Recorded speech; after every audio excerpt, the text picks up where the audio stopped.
This is Morning Juice. Sports, insight, and great storytelling. Starring Bobby Carpenter and Jeff Tito Thitoff. It's time to attack and dominate. Oh, good Lord. Attack and dominate on a Tuesday. Look to my left. A familiar, unfamiliar face. He's Bobby Carpenter. Good morning, Bob. Morning, Jeff. How we doing today? Dude, I couldn't be better. I could be, but that's a lie. Welcome back. Oh, listen. Yeah. I could think of about 10 ways we could make you better right now. Bob, no. I'm in a good mood. I'm on a good run. Like emotionally lately, I feel good. What does that mean? I'm on a good run emotionally. I want to know what that feels like. Dude, you know what it feels like. Look, Magic Johnson one time. Got the laugh for Bodie, the look for Bobby. He said, "Big bad Magic Johnson." We play. He wakes up with AIDS. He beat it, Bob. That's true. He's still alive. Well, he has been on a pretty good run. Okay. He wakes up excited to be Magic Johnson. Are you telling me you don't wake up excited to be Bobby Carpenter? What does that mean? He said he wakes up excited to be just excited to. Listen, I'm not complaining about anything, man. No, but are you excited when you wake up in the morning? You're like, I'm excited to wake up and excited to be Bobby Carpenter. I'm excited to live my life as Bobby Carpenter. That's the only life I've ever lived. So yes, I guess. Good. See, there we go then, Bob. I don't use that as a qualifier because I don't know another one. I understand that, Bob, but I'm saying you should be excited. And that's why I'm on a good run. I've woken up the last 7 days excited to be Tito. Okay. So I'm on a good. That's a good run. So you're on a good run. That's good to hear. I'm glad that you enjoy your life. Did you get back Sunday? I got back last night at about midnight. Here we go. You think I'm the guy that takes the day off work after you get back in? No, Bob, I wasn't accusing you of that. I just didn't know when you got back. Then why would you think that I got back Sunday? I don't know. I don't know what your agenda was out there. That's my point. So you think that I would just take a day off afterwards as a recovery I wouldn't blame you for that. It was a long. It was a long.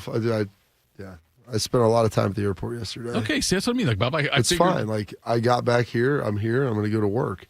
I thought about that. He was like, you know what? There are people that take the day off. They do. Afterwards, I just come back a day early. Now, I didn't set the schedule, so I didn't have the opportunity to do that. So when they say Super Bowl Sunday, you fly back on Monday, well, that's just what it is. Yeah. So, but I'm not going to take Tuesday off.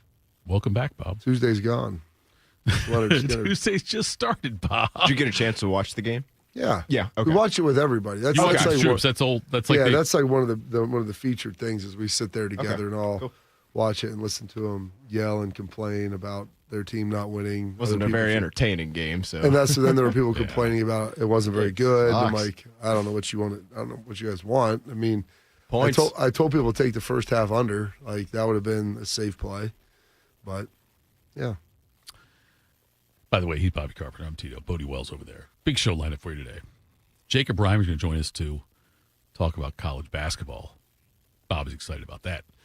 Bubble Buckeyes. Bubble Buckeyes, what they're at. Ryan Miller come on, too, at 7 o'clock. Ryan Miller's doing great work with the Second and Seven Foundation. They've got an event coming up, Literacy Night, for Ohio State men's basketball tomorrow against USC. So we'll do all of that with 2 full hours here on YouTube, the Fan app, HD3. You could download the show anytime and catch us from 10 a.m. to noon on 10 TV Plus, also on Facebook and Twitter. Morning Juice sponsored by Riverside Bank in Dublin.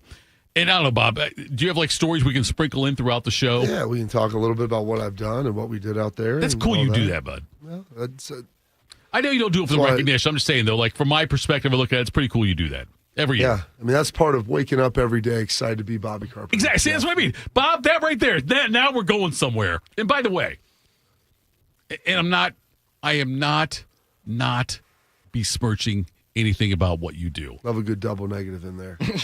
I know, Bob. But this one was in the Bahamas, right? 3 of the 4 have been in warm locations. A lot of them are. Can you request something more challenging weather-wise? I went to Oklahoma a couple years ago. Okay, like that right there, I think. Like if you say, hey, I know you want to send me to, whatever, Puerto Rico, but I would prefer to go to Siberia. They have a Greenland trip. They have Okay. an Alaskan trip, which I was supposed to schedule. They change this stuff around and how it all works and how it's structured. So, yeah, I mean, they do different things. Do you know the site next year yet? No. Okay. All right. I don't even know if they'll ask me to go. It'll find that out usually around October, November, somewhere in there. You would ask to go. When the that? Cowboys make the big game, There you go, we Bob. can't not Also have a there. former Cowboy there. Right. Maybe Bodie could go with you also, by the way. Then hell will freeze over. That's right. Yeah, that's what will be in hell. It'll be cold. I'll be okay Sitting with that. right one. next to Jerry. Yes, you could do that. All right, Bob. You haven't had to do this for a week, but make me smarter. Time to get smarter. Morning Juice presents Today in History. Here's your professor, Bobby Carpenter. Take it away, General. Oh, boy. Good job by Bodie. I sent this over to him last night. I was going to bring it with me, but then I was worried I would lose it. And then I was like, well, when I got back, I'm like, oh, gosh, this can be so late. I meant to give it to you before I left. But here we go. It is Tuesday, February 10th, the 41st day of the year, 324 days remaining in this 2026. This day, 1870, the YWCA is founded in New York City. How do you do those letters? I don't remember. How do you do a The W? that's a little tougher. Yeah. 1923, Texas Tech is formed. 1933, Madison Square Garden, Primo Carmera knocks out Ernie Schaff. 4 days later, and I believe, I meant to look this up and I didn't. 4 days later, Ernie Schaff just drops dead. Oh. And there's a movie was called Cinderella Man, and I believe that Primo Carmera, he was the one that was, because it's the guy that Russell Crowe fights. Like, this dude killed a guy. He was walking around dead for 4 days, didn't even know it. Like, I guess he hit him and Like a chicken with his head cut off. jarred loose his spinal cord or something, and then it just, I don't know, he just died. This day, 1940, Tom and Jerry are created by Hanna-Barbera. And then 1958, Elvis's Don't hits number one. When I feel like this and I want to kiss you, baby, don't say don't. There we go. There we go. A little slow banger by Elvis. 1967, the 25th Amendment regarding presidential powers is ratified. And then 1979, Don't You Think I'm Sexy by Rod Stewart hits number one.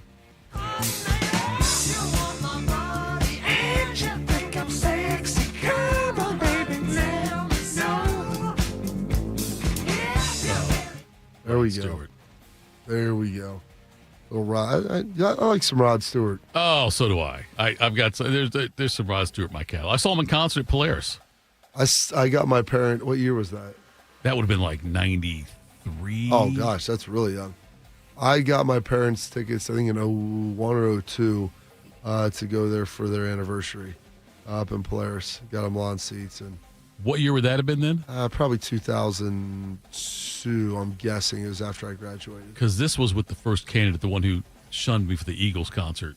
So it was before that. And that was 90. Well, maybe it was. Yeah, it was late 90s. There you go. This one, on that same day, Dire Straits releases Sultans of Swing. Double fall time. You feel alright when you hear the music ring.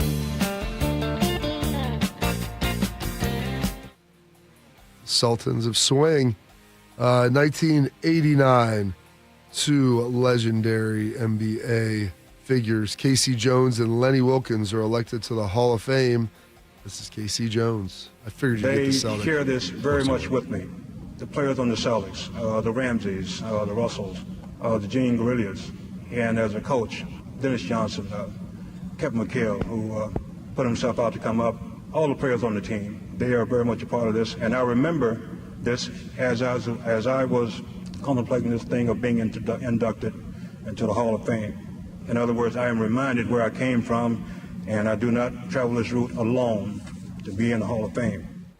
Belichick did not get in 89, just so you know. No, 89? 89 basketball, yeah. This date, 1992, Bonnie Blair wins the 1992 Olympic speed skating, is the first gold in the Olympics that year for the United States. And then 1993, Michael Jackson sits down with Oprah Winfrey after not doing a sit-down interview in 14 years. 90 million people watched. I love to do things for Is children. that Oprah? And I try Oh, it's to Michael. imitate Jesus. And I'm not saying I am Jesus. I'm not saying Yeah. Maybe. We're clear on that. Right. I'm Maybe. trying to imitate clear, Jesus yes. in the fact that he said to be like children, to Don't love think children, Jesus to be can as spend the night in his pure as house. children are, and to make yourselves as innocent and see the world through eyes of wonderment and the whole magical quality of it all. And I love that. And we have the children, like we'll have like 100 bald-headed children here who they all have cancer, and they're running around and they're enjoying themselves, and it just makes me cry happy tears that I was able to do that for them. Calling from Wonderland. Okay. You mean Neverland? Do both? Never. By the way, Yes. saw this last night, sent it to a friend of mine who, vehement defender of Michael Jackson. Okay. And the challenge always comes like, would you send your kids to stay at the okay. Neverland House Ranch? It's like, listen, not send them to stay with any grown man. You know who's not in the Epstein files? Michael Jackson. Hey. Okay. Do you believe, Bob, And his own setup. that there were some transgressions regarding children with Michael Jackson? Do you believe that? Yes. Okay. Do you believe it, Bodie? Bodie wouldn't. I don't know. yeah, I don't- Bodie, Bodie okay. wouldn't- he wouldn't even Okay. alive then. I know. I understand that. Okay, Bob. So do I. So, like, I get when people are like, "Oh my gosh, he's the best." I'm like, "What? The best?" He's one of the best performers of all time. Okay, he's They one of the call best him the king of pop, I not understand the they do prince. that. Yes. Those are what the kids were. But I'm just saying, though, that I have a hard time. You said Michael Jackson defenders and all that. I think there's enough evidence to say, you know what? Something went on. Yes, I think you could say that. Yeah. To the degree, I mean, honestly, now in like the scope of Right. creeps, I mean, he's Oh. there's nothing. I mean, there's a lot of guys that took that mantle and ran If with I it. ever said to you, though, Bob, hey, does Caleb want to come over for sleepover? Yeah, sure. Is Artie excited? Well, Artie's out of town. It's kind of, I'll be here by myself for a few days. That would be But you frowned don't- upon. But you don't view yourself as a Jesus-like figure. Oh, I'm not Jesus. Trust Well, me, I'm neither not is he. Jesus. We wanted to, I I hope we got understand, yes. that clear. But I like that. Just little children. I'm like Michael Jackson, except I can't moonwalk. Go ahead. That's right. Oh, goodness. And then this date, 1996, IBM, the supercomputer Deep Blue, defeated Garry Kasparov. It's the first time that had ever happened. End of times. Well, Or the beginning. it wasn't of the quite end. the end because Dwight was able to fend off the website That's fair. and be able to get that done. I meant to ask you, I forgot about that, to get some of the clips from The Office of him versus the website. Oh, goodness. Some birthdays today. Born on this date, 1905, Walter A. Brown, the founder of the Boston Celtics. How about that? Born on this date, 1937, Roberta Flack. Killing me softly with this song, killing me softly with this song, telling my whole life. There we go. Mark Spitz, the winner of 7 golds in 72, turning 76 years young today. I always say, you say there's never any good audio of any of this. Yeah, all his races are on YouTube, and there's just music in the background They of don't it. have the so- commentary on it. No. Wow.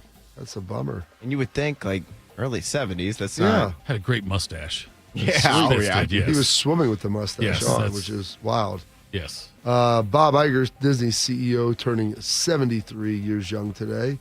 The Shark, Greg Norman, turning 71, the winner of 2 majors. I didn't get him. Sorry, There we go. Carp. No Greg Norman? I ran out of time. I That's got okay. as Look, much as I could. Norman, he botched that Masters that year. Nick Faldo, he had like a 6-shot lead going in, and then botched that one.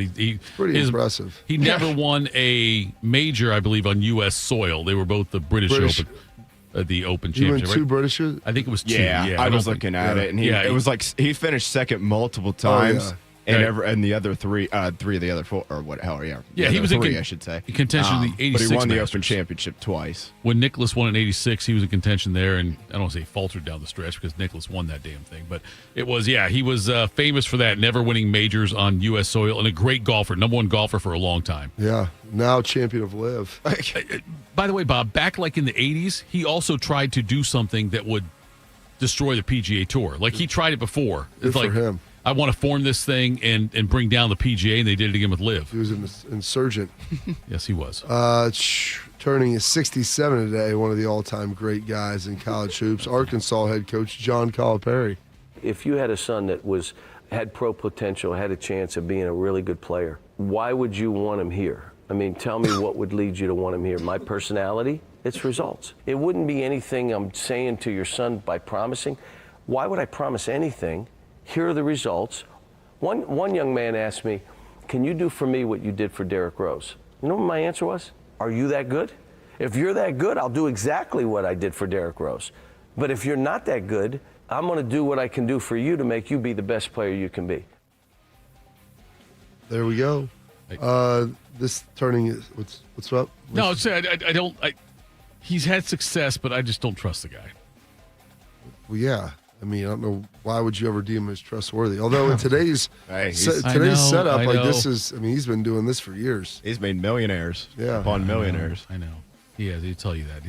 That's his track. Oh yeah, he won't. He'll remind you. I mean, he stumbled into one title, but right. Better than none. A lot of talented players, and I don't think he's a great in-game coach. I think he's a great recruiter, and it's a lot of his players. They just don't ultimately win. Right. Turning 63 today, three-time All-Star World Series champ, Lenny Dykstra. You would do like sort of undercover work, and you'd find out everything on an umpire. Cheating on the wife, gambling, whatever he was doing, and then you get up to bat, and you turn to the umpire, and you'd say to the guy, hey, man, how was your road the other night? Yeah, you're cheating on your wife. That made them give you good calls, right? It gave him no option because fear does a lot to a man. So I just realized early that umpires controlled my life. So I just eliminated any risk of them having any control over my life. One of them would call a strike, and I'd look back and say, really? What was the spread last night? So, I mean, but again, everything I did was about getting an edge. Fear does a lot to a man, Tito. He's been incarcerated for different times, drug possession, things like that. And anyway, I don't know if he's in jail right now. He could be. Bob, Steve Young's got his autobiography is out, I believe. Yeah. There's a story in there he talks about when he was playing, was it San Francisco or BYU? Maybe BYU. And a referee before the game tells him, hey, like he kind of said, hey, I want you to go out with my daughter. My daughters would love to go out with you. Before the game, he tells Steve Young this. And during the game, there's a play where Young fumbles. Like clearly fumbles the ball, other team recovers it. The same ref throws a flag and calls it on the defense. Some penalty didn't happen, so they kept the ball. And he goes to pick up the flag in front of Young. He says, hey, by the way, she likes Italian food. There you go. That's I've never heard that story before. That's it's in his autobiography. When did that come out? I don't know. I'll look it up. Is this a recent event? I think it's fairly recent where it came out. Yeah, but I'll find out for you. And then I knew that Bodie would get something from him. Oh yeah. Turning 60 today, the man they called Moose, 11 seasons in the NFL, Mr. Daryl Johnson. How long can they go without winning a championship and still be considered America's team? And he said the Bible says that a generation is 4 decades, 40 years. What's your answer to that question? I would have said they couldn't go 30 years, but they have. The business side of what the Jones family has done for that franchise is absolutely amazing. The number one brand in professional sports in the world. And you haven't won a championship in 30 years. I don't know how long that can last. Michael makes a good point with that 40-year thing and the biblical reference, but I'm shocked that we're sitting here at 30 and it hasn't been impactful to him. Wow. 33, really? Yeah. Well, no, 31 I got. 31. I guess 95. January in 96, Was right? it 96? So I guess we're at 30 right now. Yeah, we're an even 30. We're 30 right now. How about that? Got 10 more. Questions. I do like how she said Michael Irvin's reference was to go to the Bible. Do you think Michael Irvin's alive in 10 years? That's a great question, Bob. Which comes sooner? No, Dallas' sixth Super Bowl or Michael's I think Michael journey to the other side? I think Michael is on like the Charlie Sheen, Keith Richards role where it'll be one of those guys like, God, this guy's still alive. Alligator blood. Yes, I think it'll be that, Bob. Yeah, dude. Charlie Sheen, unstoppable rebel force. Winning. Some passings today. One of Thitoff's favorites passing away in this time. What do you mean?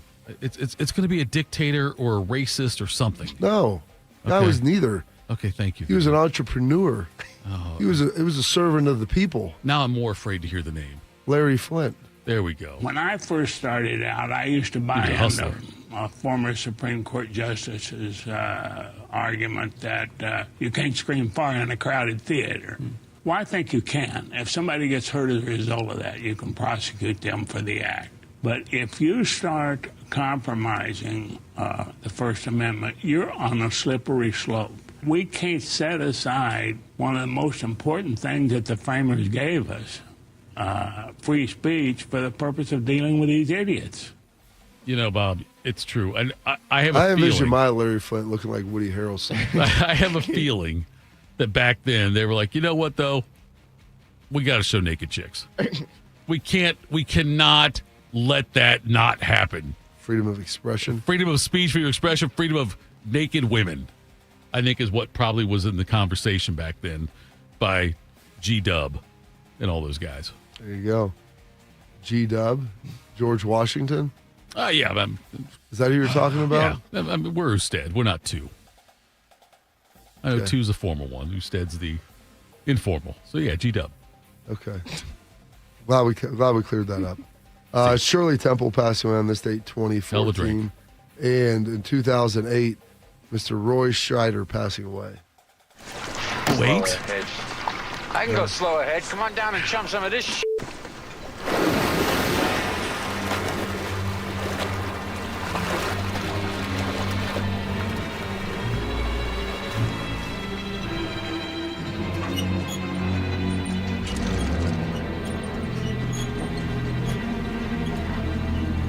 You're gonna need a bigger boat. There we go. The iconic line. We're going to need a bigger boat. That movie freaked people out. Of course it did. Like it caused like a huge drop in people going to beaches that summer. Oh, yeah. That. Look out for mechanical sharks. Lots of killing of sharks. It was Yes. really well done. I mean, given the technology of the day. Sure was, yeah.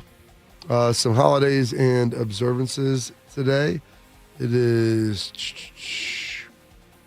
Extraterrestrial Culture Day. How about that? Aaron Rodgers is celebrating. Of course he is. National Flannel Day. How about that? National Home Warranty Day. Teddy Day, Umbrella Day as well, and Valentine Christmas, which I have no idea what that is. And those are your historical events, your birthdays, your passings, your holidays, observances for this date, Tuesday, February 10th. The 41st day of the year, 324 days remaining in this 2026. Well done as always, General. By the way, Bodie did not give you a 41. I'll give it to you. Keith Byers. 41 days. There we Matthias go. Farley. Who is it? Matthias Farley. Okay. Guess who he used to play for, Tito. Bob, that happens, by the way. We've got to do something about this. I know we have a show meeting scheduled for today. We got to bring this up because every time that Bodie is in charge, the number of Notre Dame references in Today in History, it grows exponentially. It's good. You remember Todd Light? I remember Todd Light, defensive back, You said right? you didn't yesterday. I remember Todd Light. I do. Now you Defensive do. back. Okay.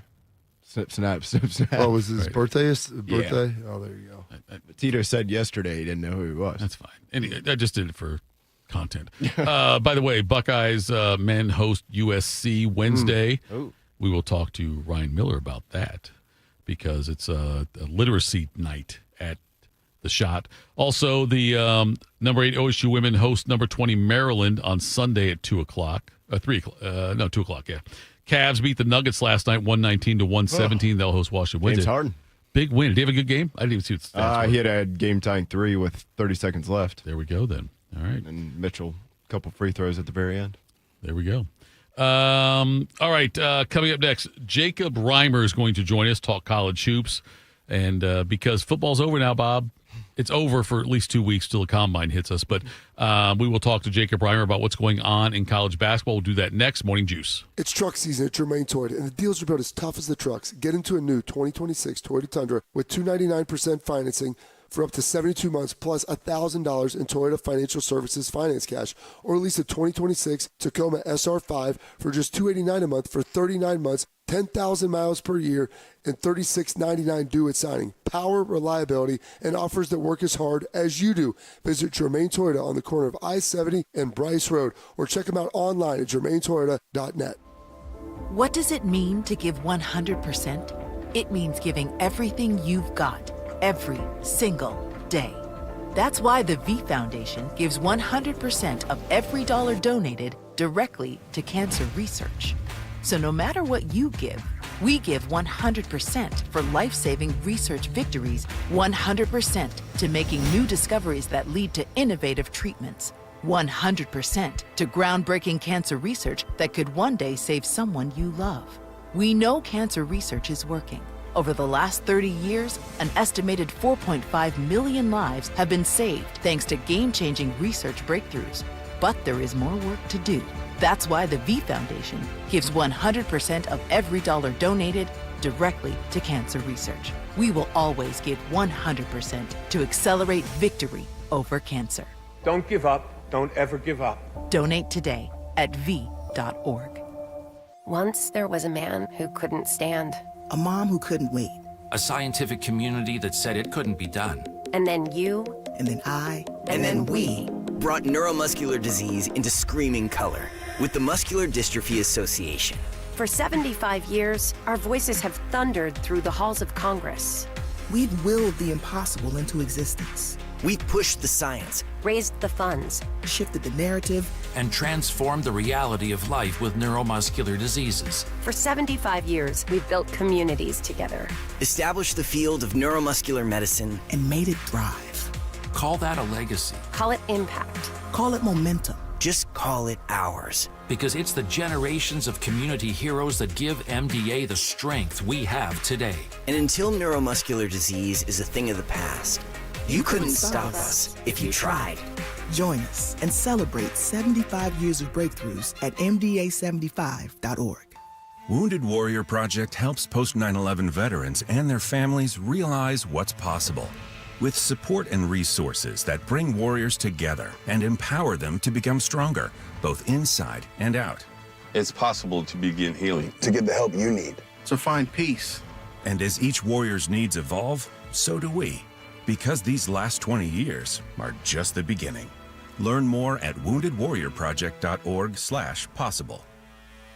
One man is a national champion, NFL veteran, and local business leader. The other man is Tito. This is Morning Juice. Sponsored by Riverside Bank of Dublin. Here's Bobby and Tito. All right, it's Morning Juice. Tito, Bobby, Bodie. And now we're joined by 10 TVs. Look at that guy. I know. Still and also beaming with Seth Trimble. I'm telling you, corner three-pointer. Yes, he is Jacob Reimer. And Jacob, I know that for the rest of the world, now we can turn our focus a little more to basketball. I know that the focus never goes away from you. And there are certain people from working here at the Fan, like when Notre Dame does something, I think of Bodie. And when I was watching that North Carolina Duke game, I thought of you. It was a great weekend in college basketball. First, I'm going to tell you right now, you can't talk about North Carolina Duke to start off. So I want you to tell me about the weekend in college basketball without mentioning North Carolina Duke. Okay, well, you had a top 10 clash in the Big Ten with Michigan State and Illinois, and that went to overtime. It was a very chaotic game, too. So very, very cool stuff there. You can see Michigan State, they lost 2 in a row to Michigan and Minnesota, and then they're back at home, and it's like, okay, like you're playing a top 5 team in the country again. That's on a roll right now. How are you guys going to respond? And Jeremy Fears is looking like he's getting caught for tripping again, because that was a whole big thing in the Minnesota game and even in the Michigan game. But he was great in that game with 26 points and 15 assists. So that game was pretty crazy. And then as that was going on, you had Kentucky and Tennessee. Kentucky came back from 14 points down against Tennessee to beat them at home and sweep them on the year.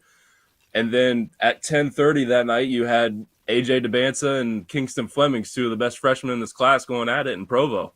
It was a fun night of hoops on Saturday for sure. I mean, you didn't even get to the game last night with Arizona and Kansas. I mean, know. somewhere Tim Hall's lamenting that. Well, and I think that game lost a lot of its juice right there at the start because of Peterson. And everybody thought, oh, he's played 30 minutes the last 2 or 3 games, and now they're playing the number 1 team. Bill Self is now 40-0 on Big Mondays at home, which is ridiculous, and they hadn't beat a number 1 team at Allen Fieldhouse ever, so first time for that too. It was very impressive to see Kansas against that Arizona team, the way that they've kind of just – Arizona's been the best team all year. They've controlled games easily, and now they go into the fog, and that atmosphere is unbelievable. Kansas just – it's so funny without Darren Peterson that they almost played better without him. Like they just have dudes that just want to hoop. They have so much energy. Like, Flory Badunga was awesome last night, 23 and 10, and was a big factor on the inside for Kansas and getting them that win. So yeah, that was a really nice game to have off the Super Bowl for sure. Jacob Reimer joins us. He's from 10 TV and 97.1 The Fan. Ryan, the Miami, Ohio now is the lone undefeated team among Division I schools, and how crazy is that? It's insane that they're still undefeated. I know they flexed that Friday night game with OU into like a prime time or 9 o'clock tip-off, I believe is what it is on Friday night on ESPN. Is the MAC, could the MAC be a two-bid league this year if Miami somehow stumbles and say they have one loss, or if they lose in the MAC tournament, that's their one loss? Could the MAC get 2 teams in? Well, first of all, how is it February 10th and Miami of Ohio is your only undefeated team left in college basketball? Yeah. That's pretty remarkable. Yeah. That's such a cool story to have right now in college basketball. But I think it would be a crime if they end up with 1 or 2 losses and don't get into the NCAA tournament, because they'll be criticized for their strength of schedule. That's what will get them. And it stinks because they wanted to play some of the bigger teams, but nobody wanted to play them. They knew what Miami had this year. They have the they're 4th in college basketball in returning continuity. So like they brought back everybody that went to the MAC championship last year.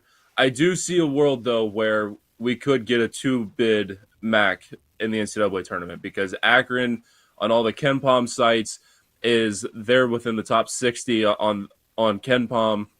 They're 64th, actually, on KenPom. But still, like, Miami of Ohio is in the 90s. So a lot of people really like Akron, and Miami of Ohio got them earlier in the year already. I need another matchup in that MAC championship game. That would be unbelievable and draw a lot of attention, I think, because then you're in for a real case that we could get a 2-bid MAC, and that would just be unbelievable. Do we get an Ohio State in the tournament at this point? I think it'll all come down to what happens Wednesday night against USC, because both those teams are on the bubble, and thankfully this game is at home for Ohio State, and if you can get that, like those are 2 teams that are going to be on the bubble all the way up to Selection Sunday, and if you have that win over USC, then you're going to have leverage for the committee saying like, well, we beat them head to head, we should be in over them. But the nice thing too is they have a lot of opportunities still ahead, and I know you want to get that Michigan game on Sunday. If you beat Michigan, you're locked into the tournament, I think, unless you just free fall from there and lose out.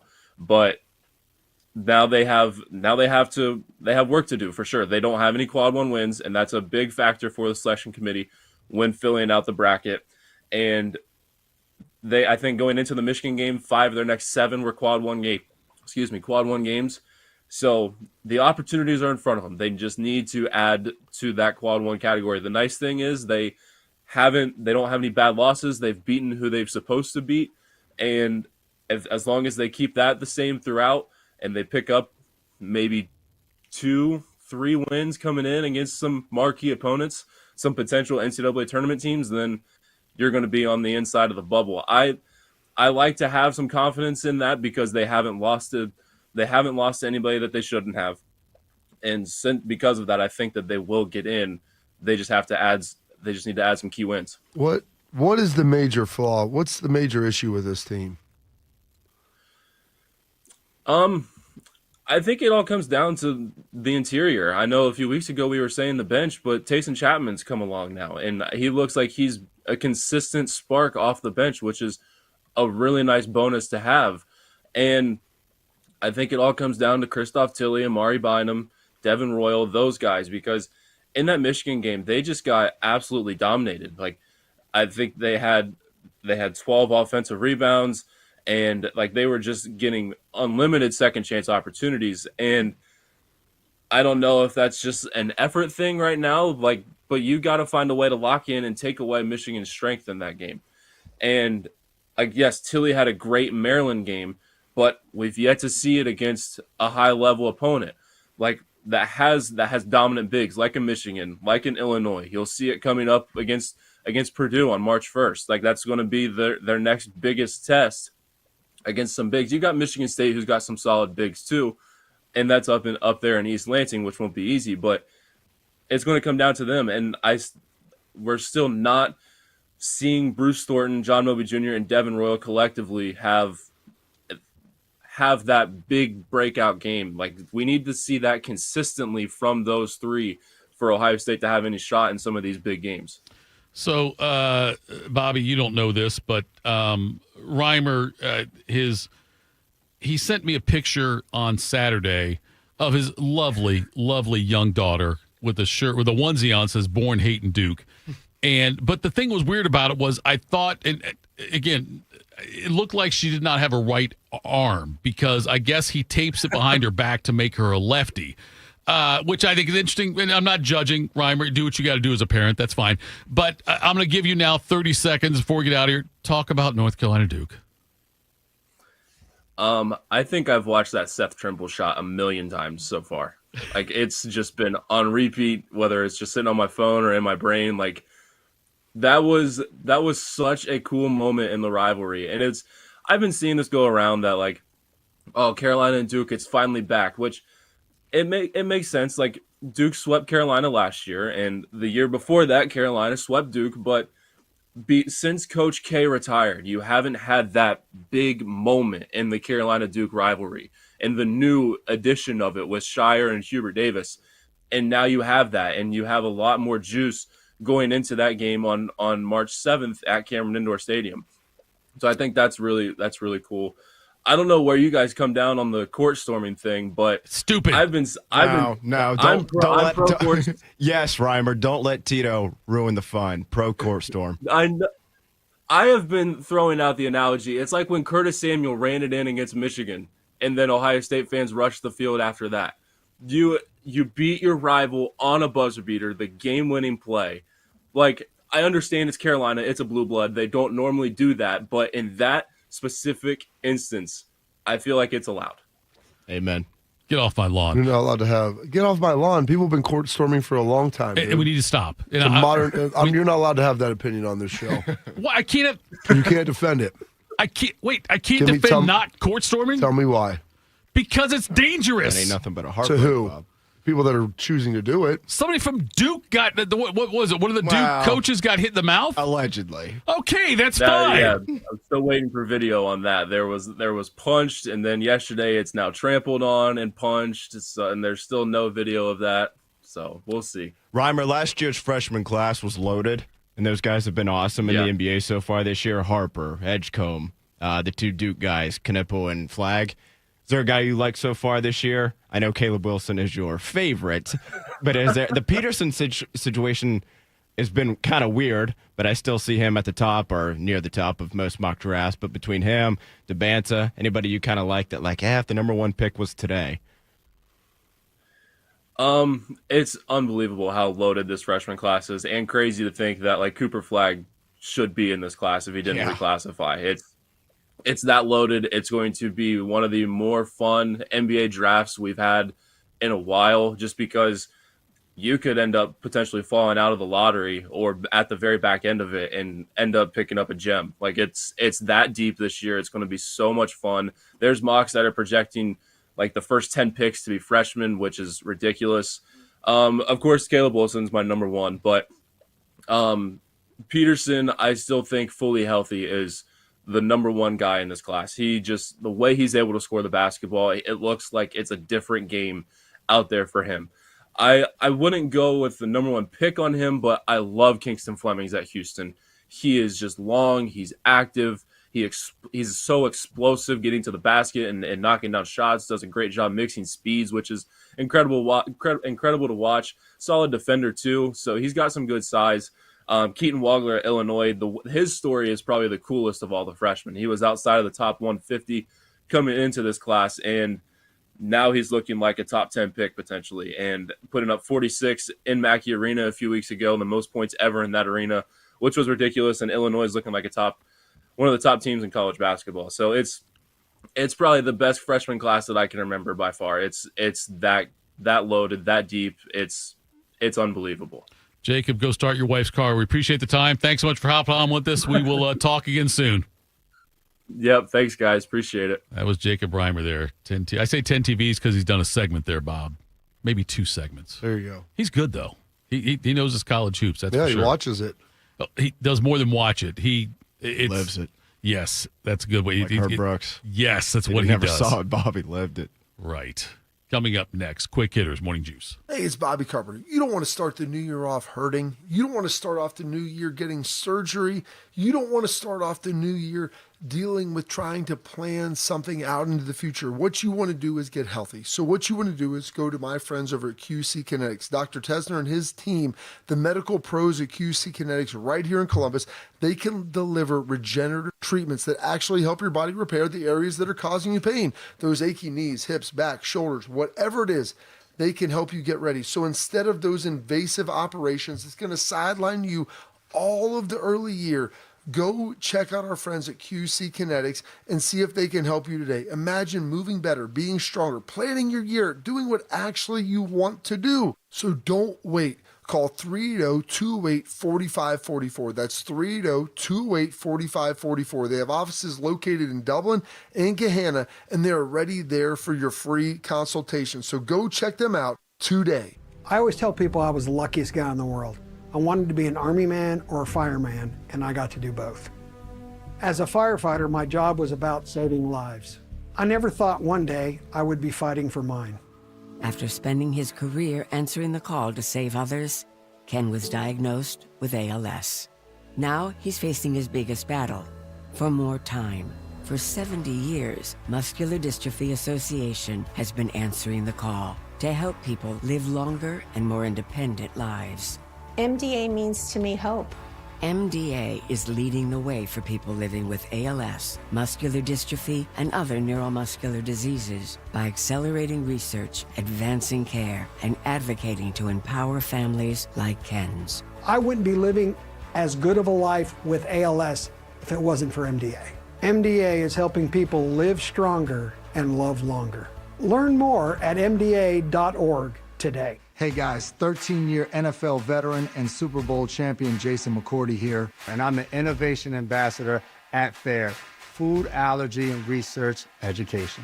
I would say the most challenging thing as a parent of a kid who has a food allergy is probably the ignorance that I myself had in the beginning. I didn't know what anaphylactic shock was. I didn't know the dangers, let alone the things that she needed to be able to have a normal life. When you go to drop your kid off, and every single time in the beginning, we'd have to go through everything she was allergic to. Preparation is everything. And me, for playing football for 13 years, it was all throughout the course of the week. It's getting ready for game day. When you're on the field, you're playing for your fans. At home, you're playing for your family. My playbook, read labels, keep it allergy friendly, and have an epinephrine nasal spray as a backup plan. Because when my family's safe from food allergens, that's the real victory. Visit foodallergy.org to learn more. Bobby is the all-American male. Tito pulled a hammy getting his mail. This is Morning Juice. It is Morning Juice. It is Tito. It is Bobby Carpenter. Guess who's back? Back again. Carp is back. Tell a friend. Bodie Wells also. I didn't mean to say it that way. It sounded like, oh, no. Andrew Ridgely from Wham. Thank you to Jacob Reimer for joining us. Now let's do some quick hitters. Morning Juice presents Quick Hitters. All right, fellas, happy Tuesday. We'll start here a little bit of college football. In the last 15 seasons, they've won 90% of their games, own 10 conference championships, and have won 10 of the last 15 national championships.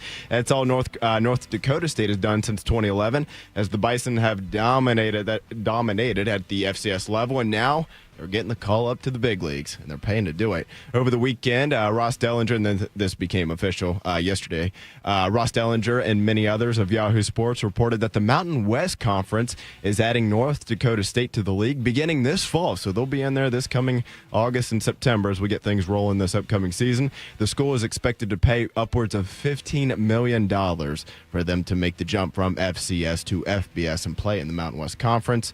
With the deal now reached, North Dakota State and the Mountain West will have 10 football-playing members for 2026 and then 2 football-only programs. The 2 football-only programs will be North Dakota State and Northern Illinois, who pulled off one of the finest upsets this country's ever seen a couple years ago. That's what it was. Right. As well as Air Force, UNLV, Nevada, New Mexico, San Jose State, Wyoming, and other new members here, Hawaii and UTEP. So they got almost halfway most of the country covered there. Carp, you think? What do you think for the Bison making the jump? Is that something that? So what's interesting with all of this is they're paying, I think, $12 million. I saw the Mountain West, and you have to pay $5 million to the NCAA to go up, at least in this situation. I don't know why. Of course, it makes sense. I think the Mountain West had to pay $5 million to add a new member or something like that, and so they. The 5 was tacked onto the 12. They passed that cost on to the NCAA. Yeah, so there you go. I'm surprised they're doing this financially. That's a lot of money to outlay, first of all. Now, listen, they've been great. Like you said, 10 of the last 15 championships. They've got one of the most iconic arenas and venues to play in. It looks awesome in there. It's just, I'm looking at the back 30 of Division I right now and thinking, how is this a financially viable model for them? Yeah. And so for them to move up in this, I don't know how that makes sense. I don't know how they truly compete. They've had a number of players, obviously, have been played in the NFL that have been really good. But those guys now aren't staying there. They're one of their best safeties was playing for Texas Tech. He was a 5th-year guy. That's where he went, and they paid him a lot of money to do it. So I don't know how this is going to work for them. And I'm surprised that this happened because we've been adding schools for so long to the FBS, and now to me it seems like it's not financially advantageous to do so anymore. It costs a lot of money, and what are they going to get? Their ceiling is to get that Group of 5 bid. I mean, are their fans going to be that excited about it as opposed to going and winning an FCS national championship? I don't know. Bob, I wonder about that too. Is getting your butt kicked in the first round of the CFP better than winning the championship? That's their ceiling. Yeah. Yeah, you're right. I don't get it either. Look, I will say though, Bob, I am intrigued to see how they do. I want to see. Because we'll know, we already know there's a difference between FCS and what they're getting into right now. We know that there's a difference there. I'm curious how wide the gap is. Not for them. It's not crazy wide. They have more NFL players than a lot of the teams that are in the Mountain West right now anyway. So do you think, would you be surprised, put it that way, would you be surprised if they won the Mountain West coming out of the gate? This year, I think it might be tough. I'd have to look at their roster. Right. I'm not super familiar with that in the portal and who came and who went. Right. But it wouldn't shock me if in 3 years they did. Okay. I think, too, we've talked on this show before about how there are schools that traditionally are more so like men's basketball schools. But when as Rick Neuheisel, I believe, Carp likes to call it, the reckoning comes, and you want to be a part of that upper tier, however that gets broken off, we have seen blue blood basketball schools do everything they can to try to be at least decent at football, so you can kind of like make your case to stick there. And obviously a school like Indiana's done a pretty good job of that. But for North Dakota State, like, that's still never happening, right? No. Like, they're never going to be in that upper tier of things changing there. And so I don't really know if this move. I think if you ask their fans right now, like, hey, you make the CFP in the next 3 years, they'd be like, oh, yeah, it's way better than winning an FCS national championship. But give it a decade, you know? Yeah. They've won 10 of the last 15. Maybe they're kind of done and over that whole thing, but give it a handful of years of maybe 6-6 or 7-5, and it's kind of like, actually, I kind of miss winning the title every year. NFL here, guys. Arguably the best wide receiver and one of the best overall players that was set to hit the market this free agency offseason is no longer the case. Following a 90-catch, 1,400-yard, and 9-touchdown season, the Cowboys are expected to place the franchise tag on wide receiver George Pickens. That deal will be worth, it's 1 year if he stays on the tag, worth about $28 million. Jerry Jones recently told DallasCowboys.com, I'm talking to George all the time by virtue of my excitement for him. He's better than as far as what we contributed to our team, showing the potential that he could contribute. I don't know if that's actually English from Jerry, but nevertheless, he said, I'm looking forward to getting things worked out so George can be a Cowboy for a long time. Tito, probably not a surprise that the tag gets placed. I think Dallas now has to find a way to balance not becoming the Bengals. Yes. And, overpaying, because Dak's making $60 million, and CD's deal actually is pretty good. I think it's lower 30s. But nevertheless, you don't want to put too much resources into three guys on offense. You can't pay Pickens more than him, though. That's the problem. No, and CD came out last week, by the way. I think he was on Dan Patrick's show and said that he would restructure his contract if it would help get Pickens a deal with the Cowboys. And look, Pickens is one of the rare birds. Typically, when people leave the Steelers, they go cray-cray, and they decline. It was crazy, though. Yeah, I understand that. Kind of is. Okay, I get it, yes. But part of what makes him great. Like, Antonio Brown never came back to the heights he had with Pittsburgh. Le'Veon Bell. Right. Le'Veon Bell never reached the heights he had when he left Pittsburgh. I don't think Plaxico did either. Antonio Brown was also, 9 years in when he left. I understand that, but I'm saying, most times when Pittsburgh lets guys go or trades guys, it's George usually Pickens was in his third year. Those two examples are dramatically different, though. They're different. But I'm saying, usually when Pittsburgh does not get rid of guys that go do better elsewhere, and good for Pickens. Pickens had a great year. Who are you thinking of? I'm just trying to. You made a very declarative statement there, I did. so I'm trying to find an exception to that. You're a Steelers fan, so this will be tough. I can't think of many that have. I mean, Plaxico. You won a Super Bowl. Don't do the Super Bowl thing. we can do that with all kinds of players. It doesn't mean shot himself in the leg after he left the Steelers. That simulated adversity. I understand. But like most guys, though, when they do leave, they don't perform as well as they did in Pittsburgh. Pickens is an exception to that one. Pickens was great for Dallas this year, and very talented. I think the Cowboys will try to get something done long term, but you're right, though, Bodie. To bring up the Bengals thing, it's like, or maybe it was you brought it. I don't know who brought it now, but yes, the Burrow, Chase, Higgins thing, I don't think that's the model you necessarily want to follow, but you do need to improve that Cowboys defense.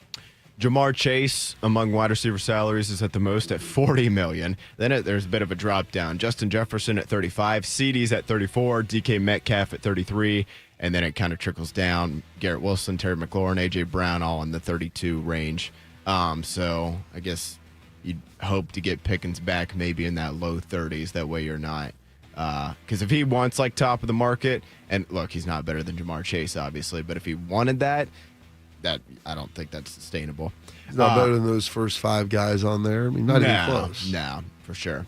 And last one here, guys. We saw this happen on Sunday. We talked about it for a quick minute yesterday morning. Following a nasty crash over the weekend on Sunday, Lindsey Vonn, she took to Instagram to let people know that she suffered a complex tibia fracture that will require multiple surgeries to fix properly, fantastic. She said. In the post, she wrote, I was simply 5 inches too tight on my line when my right arm hooked inside of the gate, twisting me and resulted in my crash. 5 inches can make a big difference, Tito.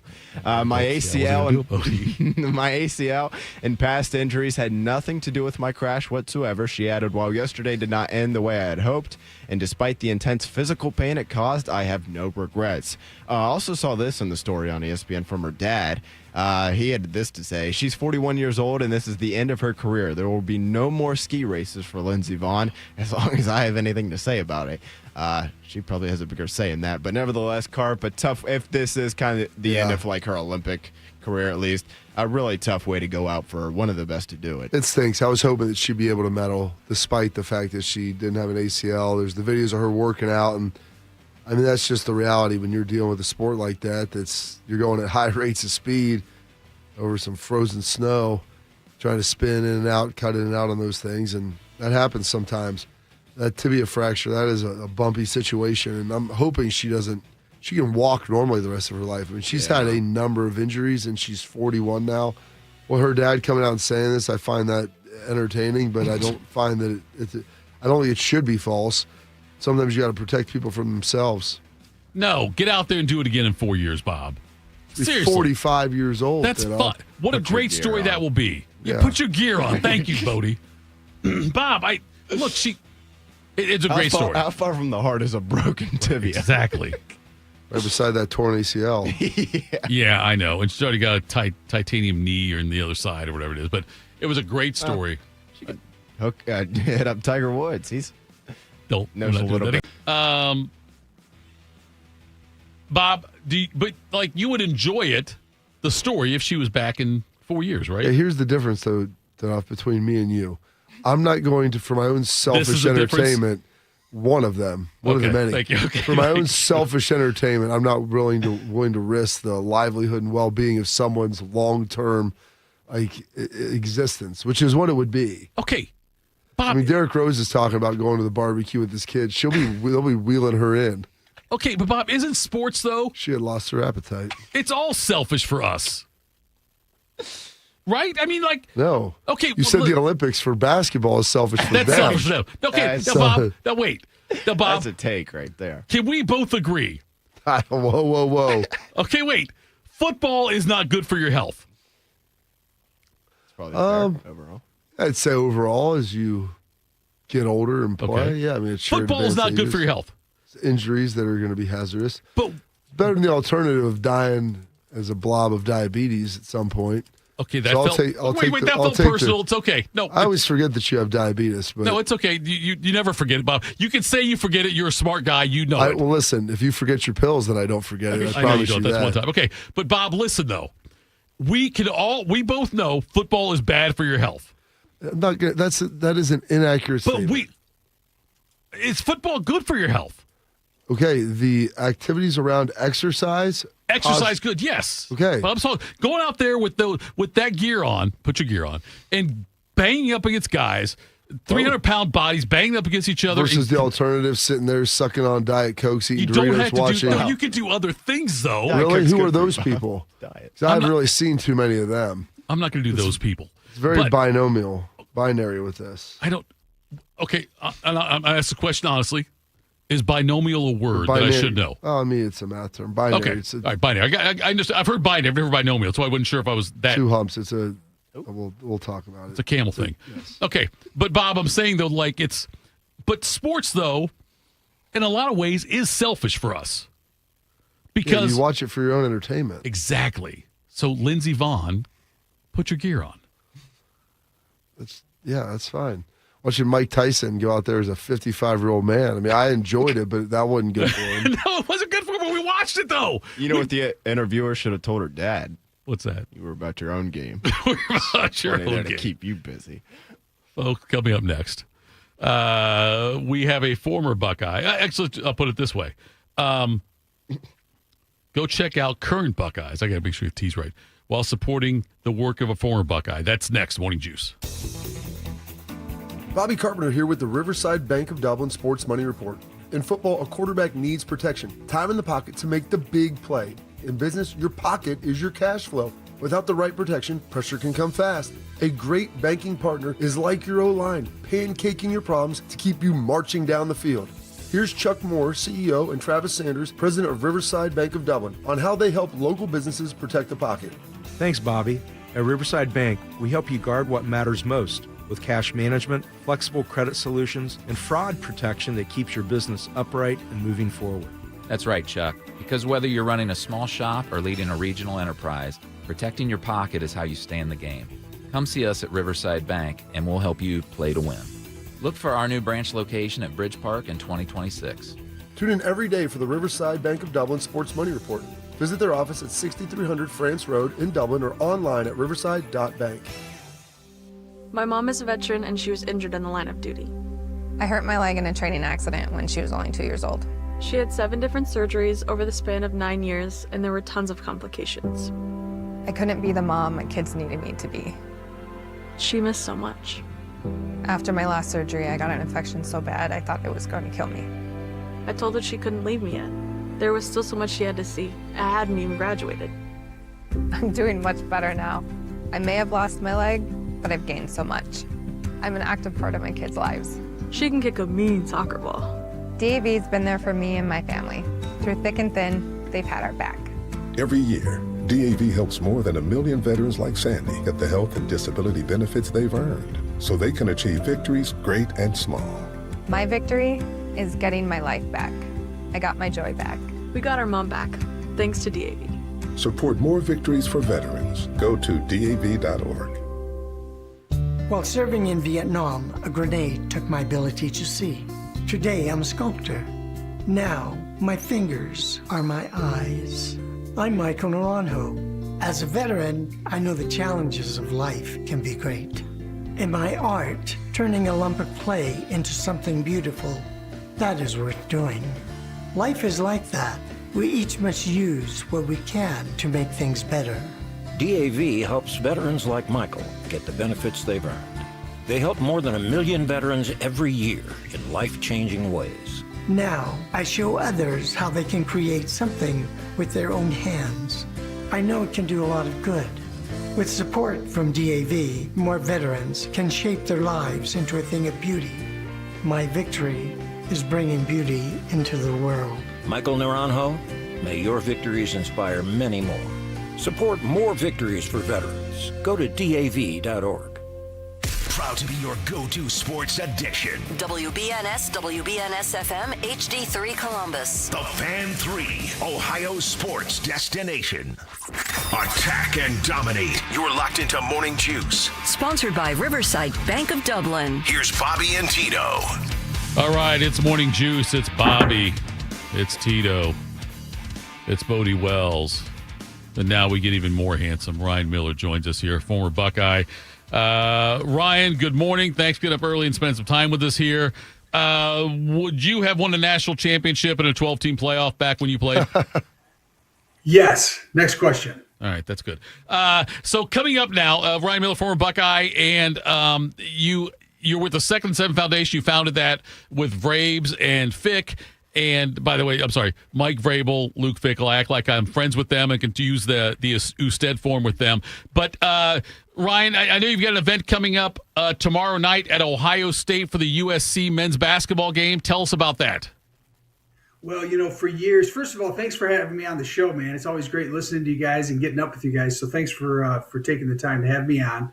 But, for the last 26 years, Second and Seven has been taking student athletes and reading to kids in our community here in Central Ohio and actually throughout the country. Ohio State, over the last 6 or 7 years, pun intended there, guys, the last 6 or 7 years, we've had the opportunity to have Ohio State basketball have one of their Coaching for Literacy games benefit Second and Seven. So Coaching for Literacy is an initiative that the NCAA has taken throughout the country. And so certain games are on the calendar that try to promote literacy, and they team up. The local, university will team up with a local organization that also shares the mission of literacy. And so for years, or whenever this started with the Coaching for Literacy, Ohio State they knew what we were doing in the community with Second and Seven. So we've always been able to go to those basketball games, and they even take it a step further. They give tickets to kids in the city and allow them to come to games. So Ohio State has been amazing, as Bobby knows, taking their student athletes and teaching them how to pay it forward. So it's been a great thing to have student athletes going reading to kids. But then Ohio State also puts their money where their mouth is. There's matching programs that Ohio State has that they end up donating funds to allow for us to buy books for children who obviously don't have as many books as maybe some of the more fortunate communities. So it's been a really, really great thing for the last 6 or 7 years. If you're out there at the game tonight, you're going to see a lot of folks with 2nd and 7, and you'll see a lot of kids that maybe this might be their first Buckeye basketball game. That's awesome and super exciting. Ryan, you talked about it was founded with Mike Vrabel and Ryan Miller. Just take us back 25, 26 years, about a quarter century ago, Ryan, of the inception of this and how it all really took off and how it got going. Yeah, so as a student athlete at Ohio State, Larry Romanoff was in the football office, and he had us periodically go and do various community outreach initiatives. And it was very random at the time. And when we were in school back in the 1900s, I remember me, Mike, and Luke went and read to a school. And we went to the school. The principal gave us a book. We went out, read to the kids, gave the book back to the principal, and that was it. And when we graduated, we thought, we should continue to do something like this because we felt the impact we were having on those kids.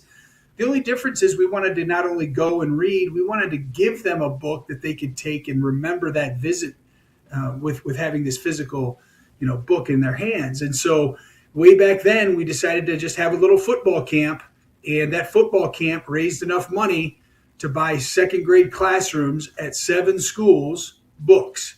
And so that's why we call it 2nd and 7, because that first year we read to 2nd graders at 7 schools, and we just loved it, had a great time doing it, and gave them all a book. And then the next year our camp grew.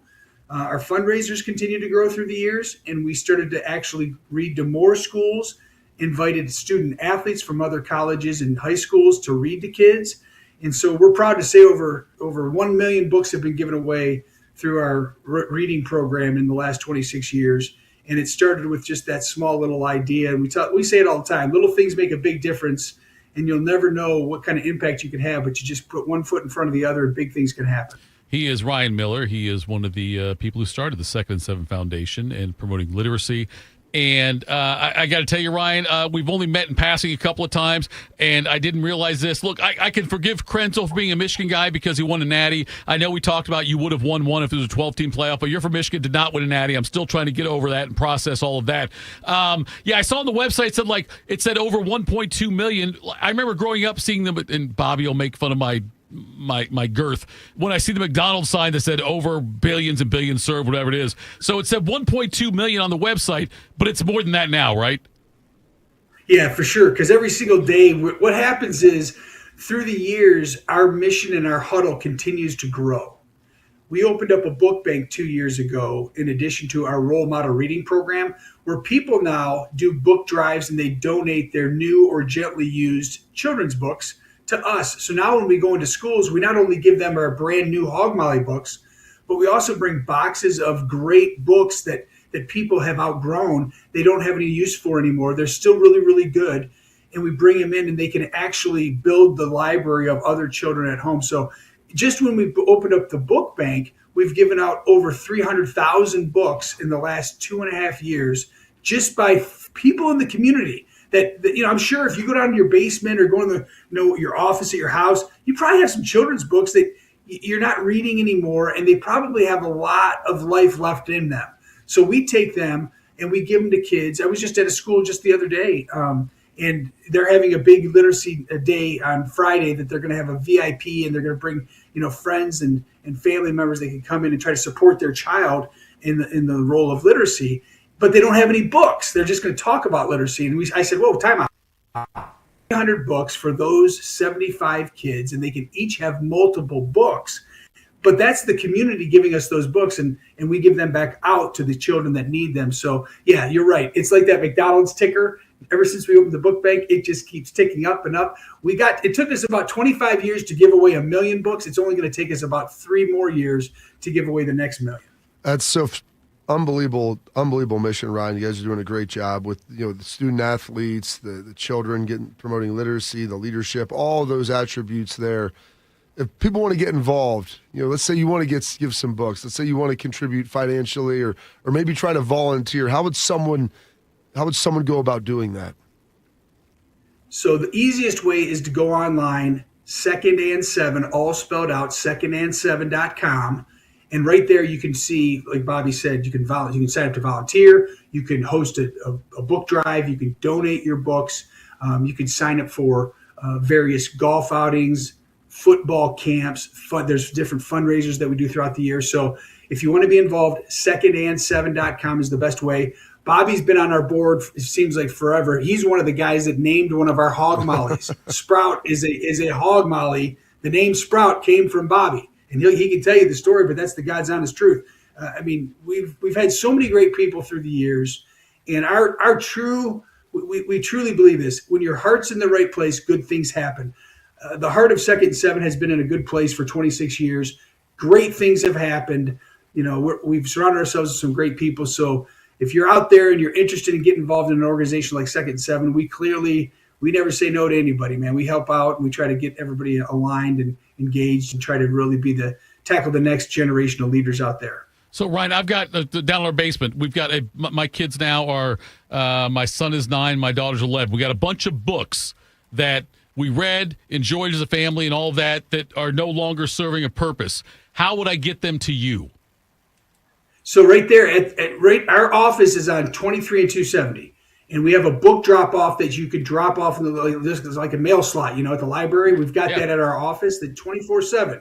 You swing on by. Again, it's just north of 270 on 23. You'll see the big Second and Seven logo. You swing on by, you can drop those bad boys off. And, we have volunteers that come in and sort through, and we sticker every book.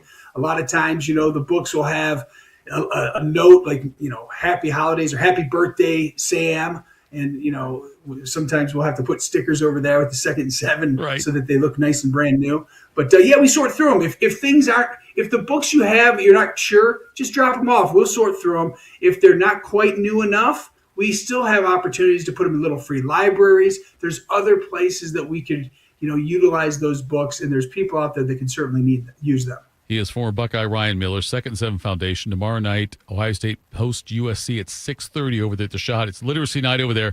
Ryan, thanks for the time, and thank you for all you're doing. It's really cool what this has become over the last quarter of a century. That does sound old, but thank you so much. We appreciate the time today. Appreciate you guys having me. You guys enjoy the day. Thanks. That was Ryan Miller there.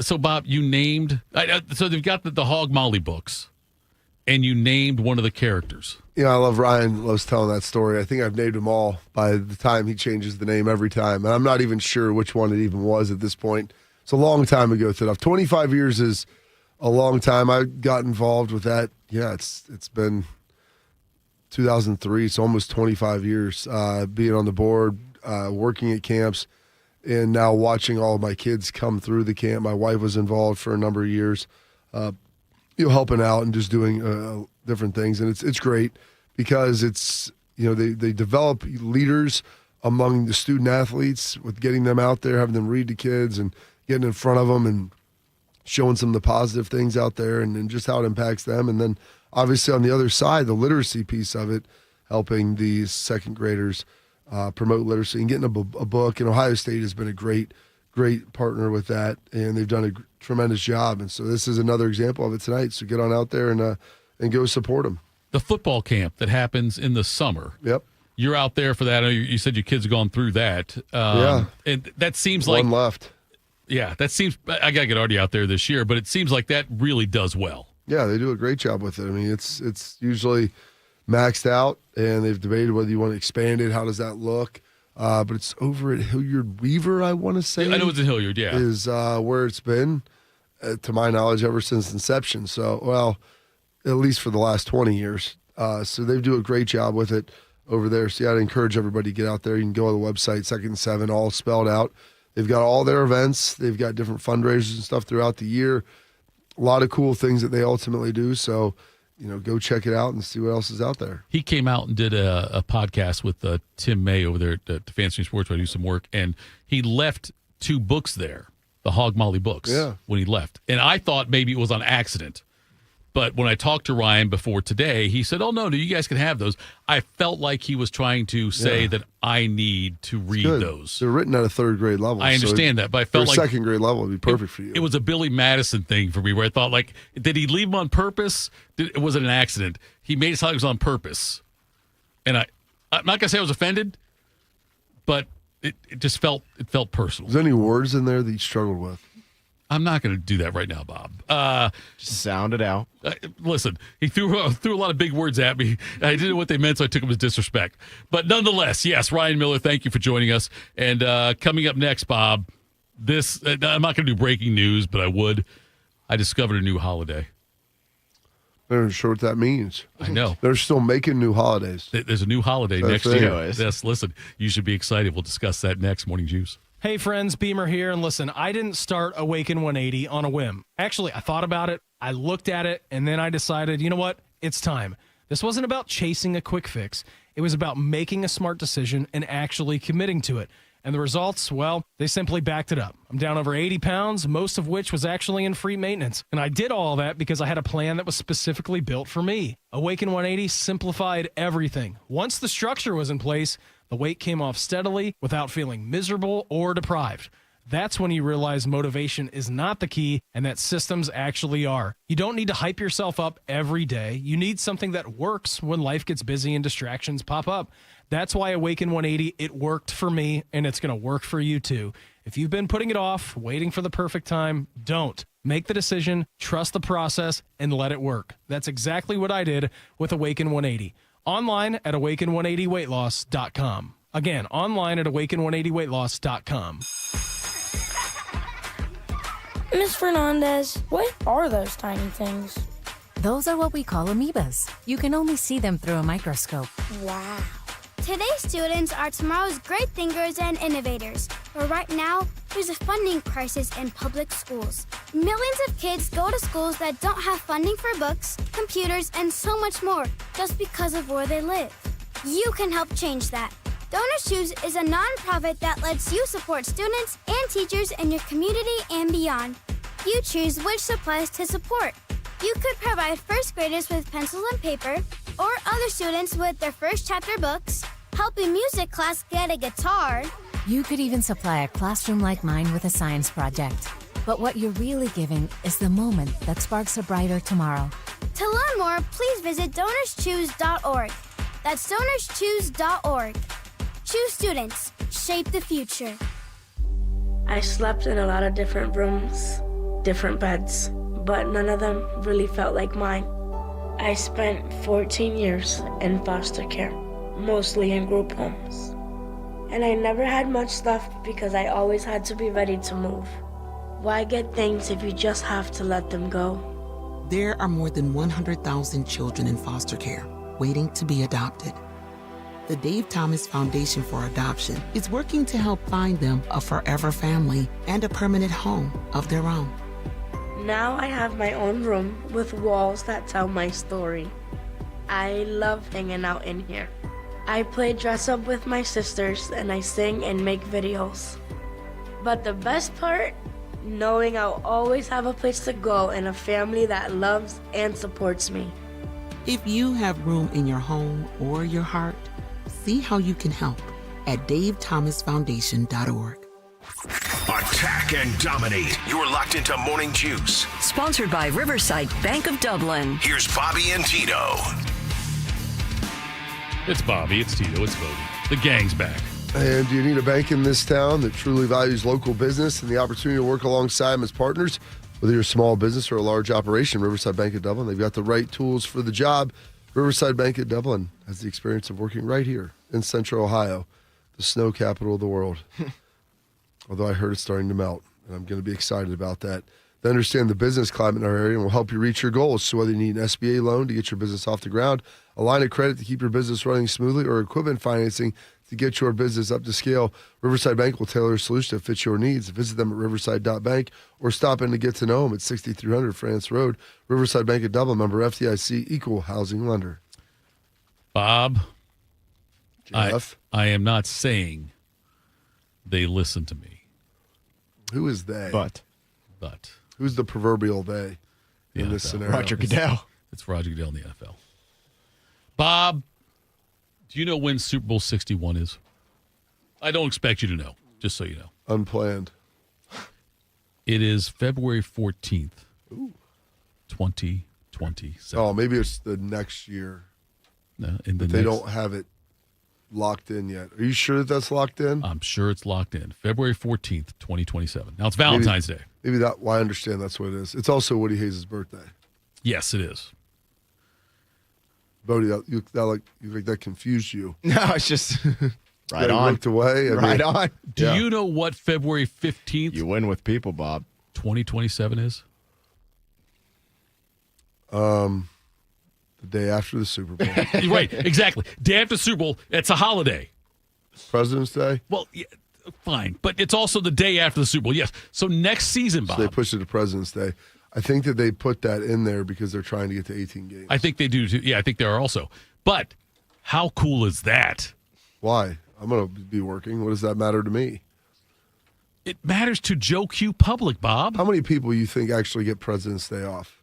You work. Your other job is a government job, so you get every holiday off. I mean, in the world, most people don't. Okay. President's Day is not a real holiday. I mean, I love our presidents. You know, that's feels how we like talk you don't about the way you said that. Oh, listen, how many people do you know talk about the presidents on a daily basis? Daily every basis. day. So you're right. You're You know? right. You don't know them all in order, but that's okay. I'm not going to hold That's that why I against you. got Shark and Bodie. Right, exactly. And me. But let's not besmirch me. Anyway, Bob, but the day after the Super Bowl, though, it's great for young America. The kids are off. It is good for the kids. And it's good for you as a parent. It makes it easier. Actually, does it? Well, you'll Because be gone. now- You'll be somewhere else. Well, I will be gone for you'll it. be It stinks. That is the one thing that stinks about it is like not being able to watch the Super Bowl with my kids. So that would be two. Oh no, never mind. Okay, so that's all right. Yes, they move it back. Here's why it won't be great. It'll be worse for parents. Here we go, Bob. Because now your kids are going to want to try to have like sleepovers and parties and all that nonsense. That's fantastic. For who? For the other parents. I'm not hosting the damn sleepover, Yeah, Bob. exactly. There you go. So Party they're- at the My kids Carpenters. are going to want to have kids over, and then that's going to lead to a Yes. fight, and then it's going to. And I'm going to be yelling at them because I'm like, "Hey, I got to work tomorrow. Get your butts to bed." And after the game, and plus, I don't want to watch a game with a bunch of kids anyway. I mean, a bunch of drunken sailors is fun First enough. of all, I don't know what kind of parties you throw, but the fact you said drunken sailors when you That's talk where I about would- kids, listen, that's where I'm I- not going to no. have all That's of a where I sudden was- Artie's that's- busy. That's where I was at. I was down at Autech, the Atlantic. A bunch of drunken underwater- sailors? Well, what do you think? Is that a naval base? I think they're out there defending our country, and that's all they're They doing, are. Bob. I don't want to And you picture know what? no. They said this is, you want a great nugget? We're the only Navy in America or in the world that doesn't have like bars on their boats, like places you can drink, is the United States Navy. And I said, I'd like to think that that's probably why we're the best. And they're like, it stinks, but that's why when those guys, they're out there sequestered for 2, 3, 4 months, Right. sometimes longer. And that's why when those guys get off and they've got a couple of days of leave, so when they pull into Autech, which is the Atlantic, it's in Andros Island, biggest Bohemian island of all, on the inhabitant scale, one of the least inhabited, only 6,000 people on the whole island. But Autech, it's the Atlantic underwater testing experiment center, something like that. The E gives me trouble. But what they do is they go like work practice with their torpedoes, and you got hella Seahawks that are flying out there, not actual hawk, the bird, the helos, and how they can shoot like torpedoes in, shoot missiles down. And I guess there's some super deep trench over there. It's like 3,000 feet. They call it the tongue of the ocean. And it's not like any main shipping lanes. So that's why they have that base, because it's just right beside it. So yeah, all those guys pull in and they want to have a good time, relax, see the Super Bowl. You're in the Caribbean. It's a little cold down there. Don't, Bob. No, I'm not going to let you come up to the Caribbean and tell us here in Central Ohio that it was kind of cold down there. Relative to what it was, Okay. it was cold. Okay. What was it? Yeah, I mean, it was like in the 60s. Yeah, there we go. But, and it was windy. Like, you're on the ocean, so it's windy. Yeah. I mean, listen, I got in the water every place we went. I mean, I did what we needed to do. It was warmer when we were at Curacao, because that's all the way down by South America. But, yeah, I mean, it was windy. When we went to Miami, because we had to stop there in between. We came back before we went to Andros. I mean, the people from the airlines were wearing coats inside. Now it's Miami. So right, yeah. Not used to it. I'm like, it's 45, okay? Like, let's, I don't know, 50 maybe. It was in the morning. But it was chilly. I knew that you guys had another big cold snap, so. Yes, thanks, Bob. Appreciate your concern, thoughts, and prayers. So you're down there and doing it. You've done. I don't know how many years you've done this. It seems like 4 years you've done it. And so my timeline in my phone lets me know. Lets you know on that one. And I'm sure invited next year you'll do it again. Yeah. And I think it's great you do it, Bob. It's wonderful that you do this. And what do None of those guys miss basic with a cold. No, you see, I'm sitting here giving you love. I'm giving you flowers. And the fact that I had a life-threatening illness and had to watch the Super Bowl. Magic Johnson's got AIDS. So what would you define as life-threatening? You know what? Magic and I both overcame things. Okay, same thing. Not the same disease, but we're both fighters. Comeback story? Yes, that's exactly what Kim Kardashian. Yes, me, Magic, and Kim Kardashian. That's a different Army story, though, for another time on a podcast, though, Bob. But what do you get out of doing this? What's it do for you? Like, why do you do it? Here we go. I love that. What's in it for you? WIIFY. What's in it for you? When I was first asked to do it, this is the God's honest truth. So he goes, how'd you get into this? I'm like, well, I had somebody, I do some public speaking, I do this stuff. So I've got a tie through my social media stuff to my website where you can email me. I got this guy emailed me. I'm at That Happens, by the way. Go ahead. And if you want to email, just at That Happens. Me offline. Follow if you want to message me. So I had somebody email me about this, and it was probably in, I don't know, like during football season, October, November, like not crazy late, but it was getting cooler outside. Because I remember sitting there reading it, and I'm like, this. And it was a long email, and it's like, I'd like to set up a call. And it was describing like this Army program with the Armed Forces Entertainment Tours, what we do. They're going to, like, you come in here, you go this place. And the first year I went was Hawaii, which was pretty nice. Yeah. And like, you go there for 7 days, you take care, or whatever the timeline is. Take care of your lodging. We'll take care of most of the meals. And what you do, you go there, you put on like a base, like a camp usually for the kids on the base, depending where we're at. None of these bases had families. Like I played in a flag football game. I scored 3 touchdowns. There we go. But that's not, I'm playing against 22-year-olds. Some of these dudes were fast. I mean, listen, some of the guys 19 to 22 years old, they could run. Crab cakes and football. But, go ahead. You go out there, and it's like, dude, you do stuff like that. We go to visit the schools on base. You do a watch party is always kind of the apex of it all. And I'm like, it's like, so what do you want from me? It's like, you just got to commit to it. And, if you commit, just don't back out a week before. We get stuff printed up, sign autographs, and do all that stuff. And I was like, what are you going to ask for my credit card number? Like, it's so strange. I'm like, this doesn't seem. I'm like, so you pay for all of this. All I got to do is show up and not be a jerk, basically. So I'm like, oh, yeah, absolutely.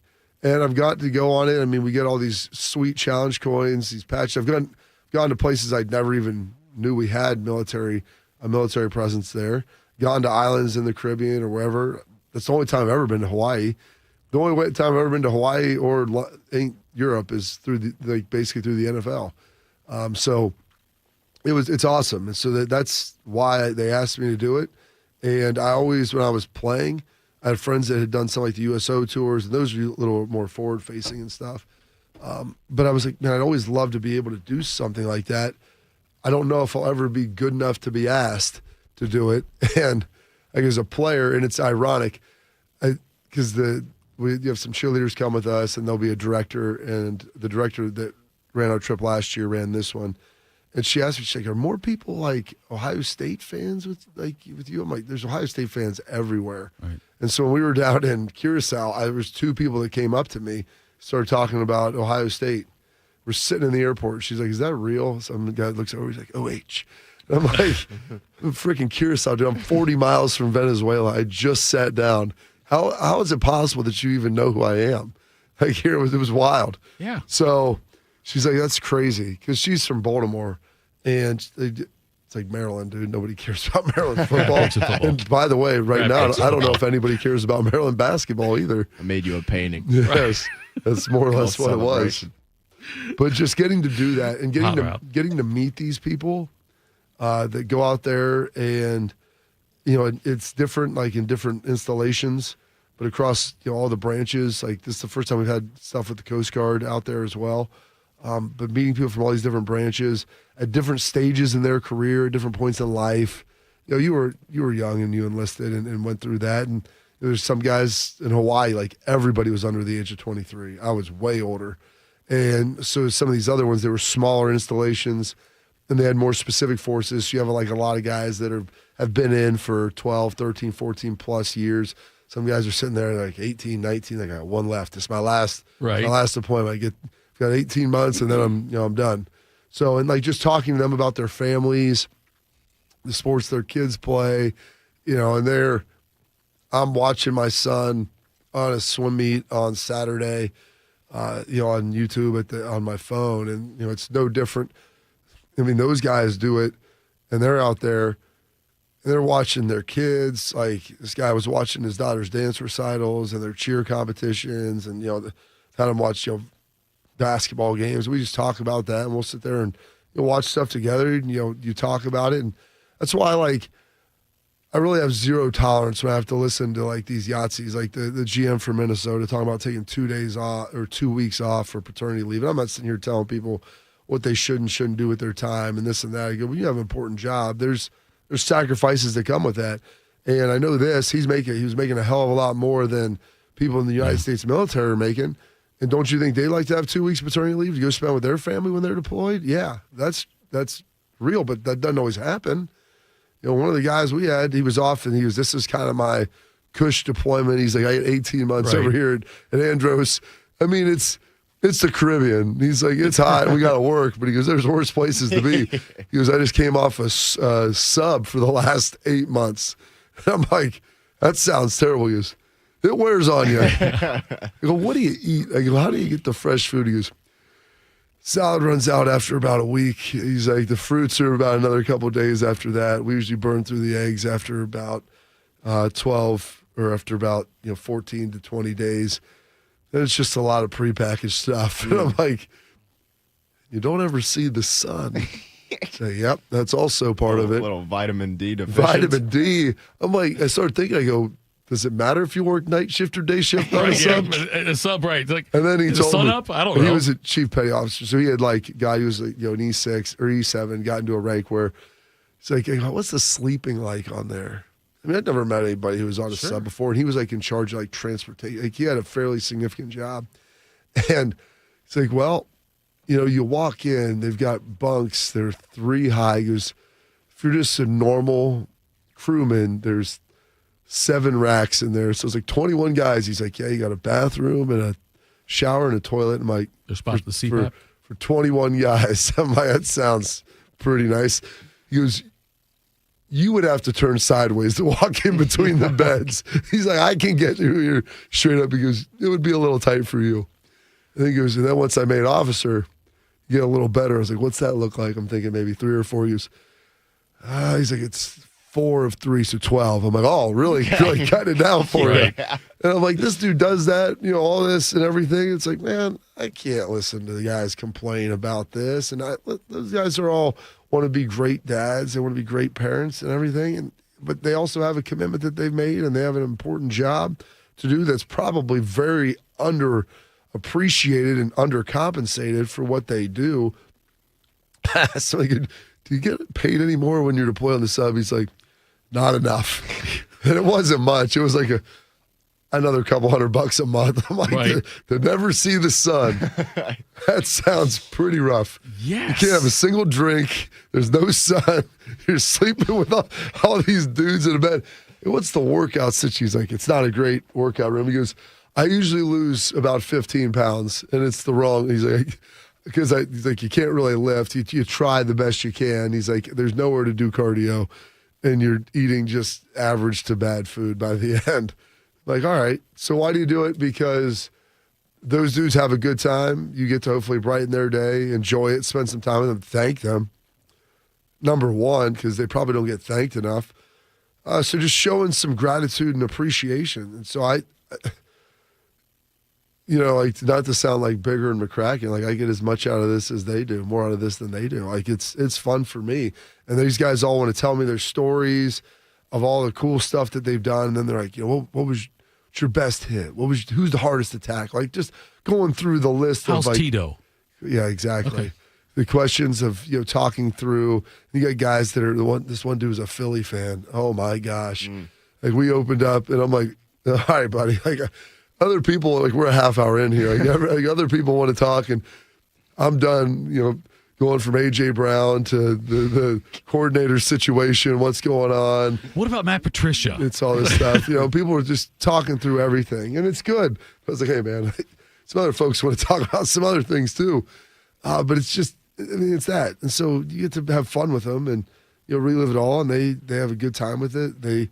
Some of the guys are young who have no idea, they're in their 20s. I mean, they were one of the guys like, man, I remember watching like you and Hawk. I was like 8 years old with my dad. And I'm like, gosh, dog, dude, like, it makes you my feel grandfather's lap. Makes you feel so old when we're going through it.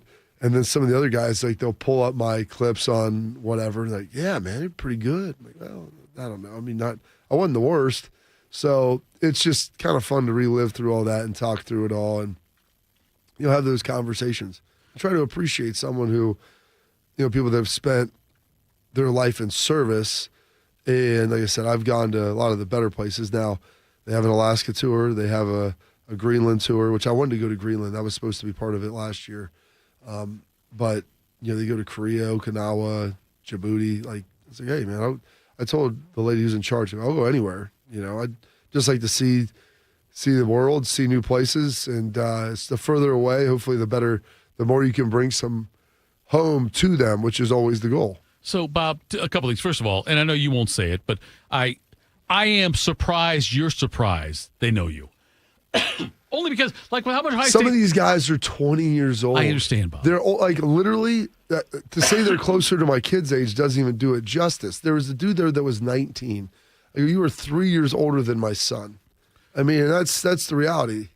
But like the fact that you're in Buckeye lore, it's like that's why with all the Buckeye fans are out there, and you talk about the one guy who watched 8 years old. It's such a tradition carried on from generation to generation that I'm surprised. I'm not surprised they know you.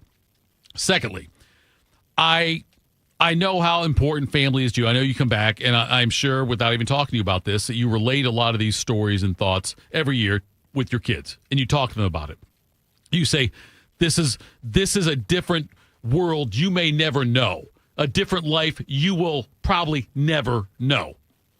And you... What about probably? Like... What I'm saying is, Bob, that it's something you convey to your children and your kids and all that. Have you ever thought about it, or will you ever, like, I'd like to bring my son with me this time if I can? So the guys down at Gitmo last year, they're like, hey, if you ever want to come back, we can put you on here. We can get you, like, you have to get sponsored. Like, you have to have all these approvals, obviously, to go onto these bases. But you start talking to some of the guys that have been in 15 plus and they've got like decent rank, and they're like, yeah, we can put you on there. Come on in. The hotels are really cheap. Mm-hmm. Like, it's not the nicest thing in the world, but man, like it's all you need. And I was always telling them, I would like to bring my son down. Yeah. To be able to do this. And like, yeah, absolutely.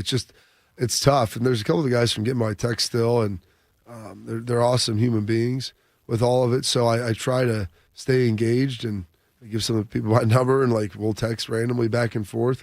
But yeah, I would love to be able to have my kids be a part of it, just so they can see a little bit of what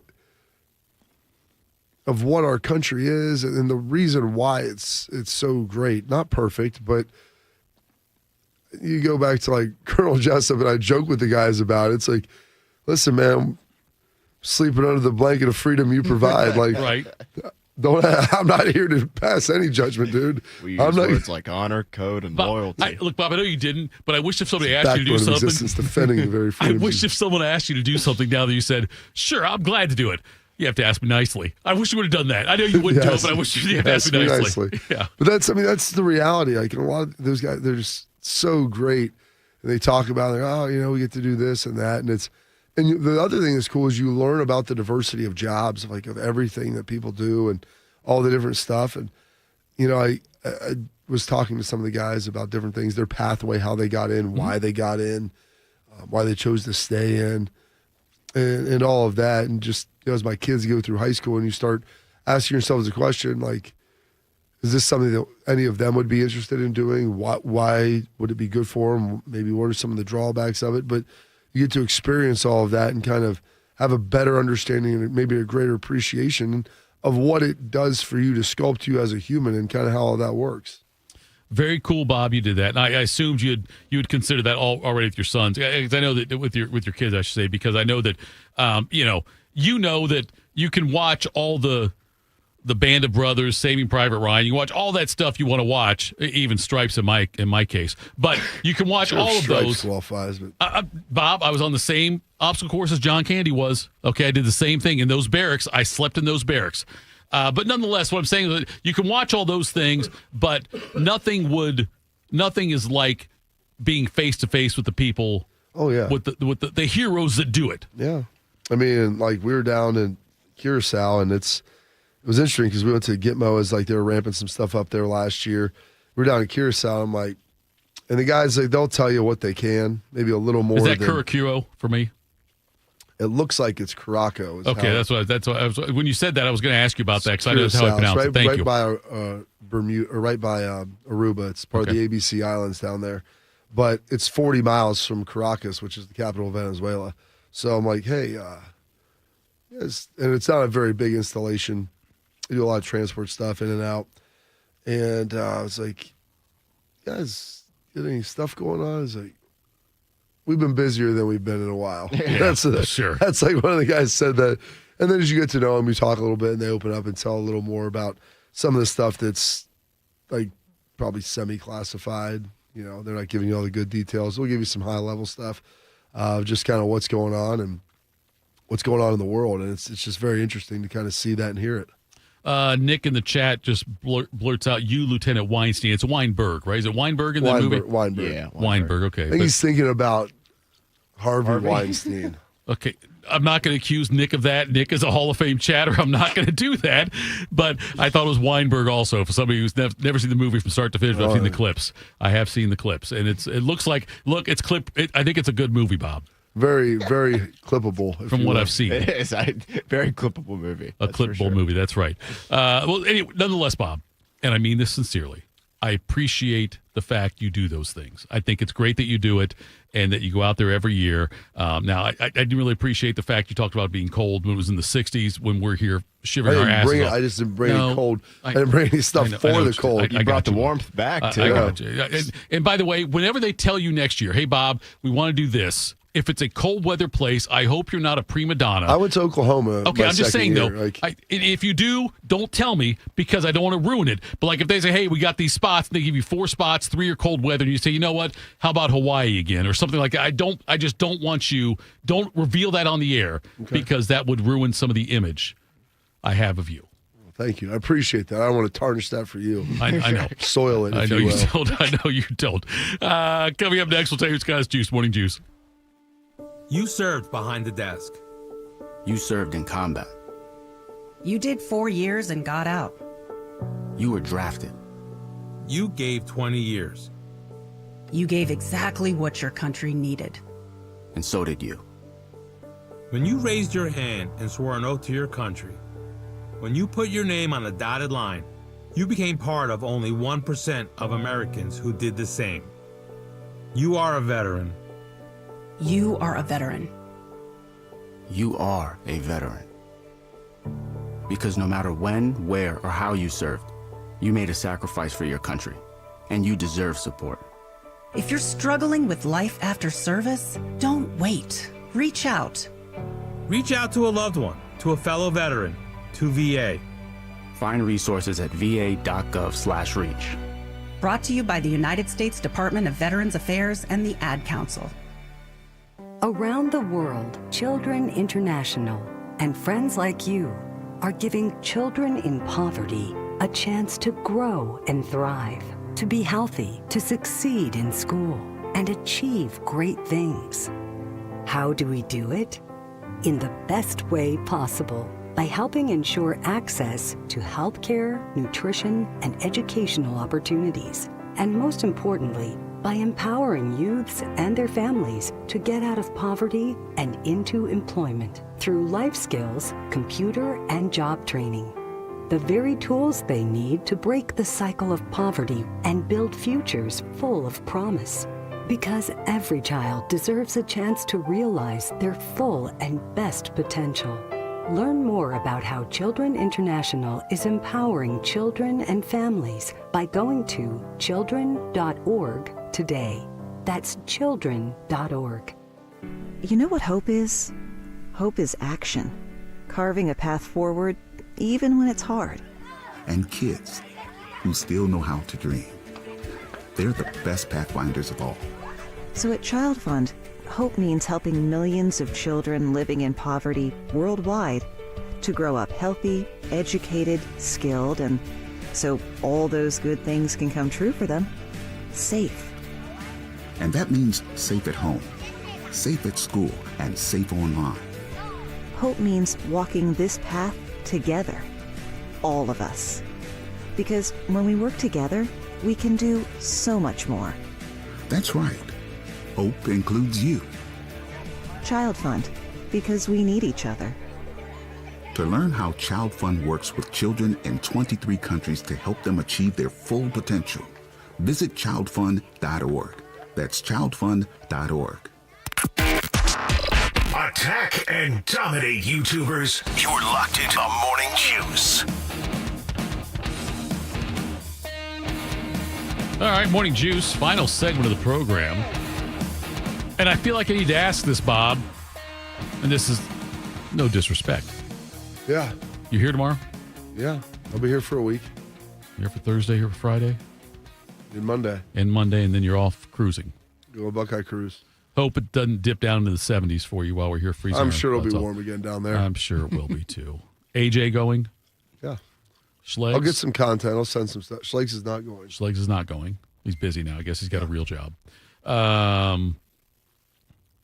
So when you go out there for that, because this is the first time we've been regular co-workers, I would say, on a cruise type situation, will I be able to reach out to you and have you on the show at all, or will that not be a possibility? No, we could do that. It just depends. I got to figure out where we're going in time zone wise, but I could do that. There was probably 2 days I could have jumped on with you guys, but I'm gonna be honest. I was I'm gonna sleep in, and so I slept until 7:30. I respect that. That's the military way, Bob. Slept until 7:30. I mean, it wasn't like I laid there till 10. 10 o'clock our time. Bob, we were an hour ahead. The first in Curacao would have probably worked, but we had stuff in the morning. We were so far east, we were an hour ahead of Eastern time. That's a big deal. That's the thing. Like, I know that it's I don't think I can ever be earlier than I am now, and to be an hour like that way. Yeah, so picking up another hour. We had something in that morning, so I couldn't get it done, unfortunately. You and the family, you and the wife, or just you? Just me. Look at that. Well, it's a vacation. Look at that. No, it's a vacation, Bob. Then if there's no family going, I would like to go with my wife. My kids, forget them, man. I understand. That's what I'm saying. Their life's a vacation. Right. So I'm saying though, Bob, that this is good for you. It's not, because my wife doesn't go. So it's third wheeling. You just left your wife here? No, I didn't leave her here. I begged her to come. No, I'm not talking about. You just left her here. Yeah. For a while you went and did the military thing, which is great. Selfless, I get it. But you had a lot of me time, and now you get more me time. It's not like I'm me time, dude. I mean, it's not like I'm sitting there. We had a little bit of time to relax, but a lot of time you're running around doing stuff. I see you scoring touchdowns in the flag football game. That right there, by the way, it wasn't all that well. Raising money for cancer. I got it's a Schleggs that was recurring cancer. Okay, when you scored the touchdowns, did you celebrate? No.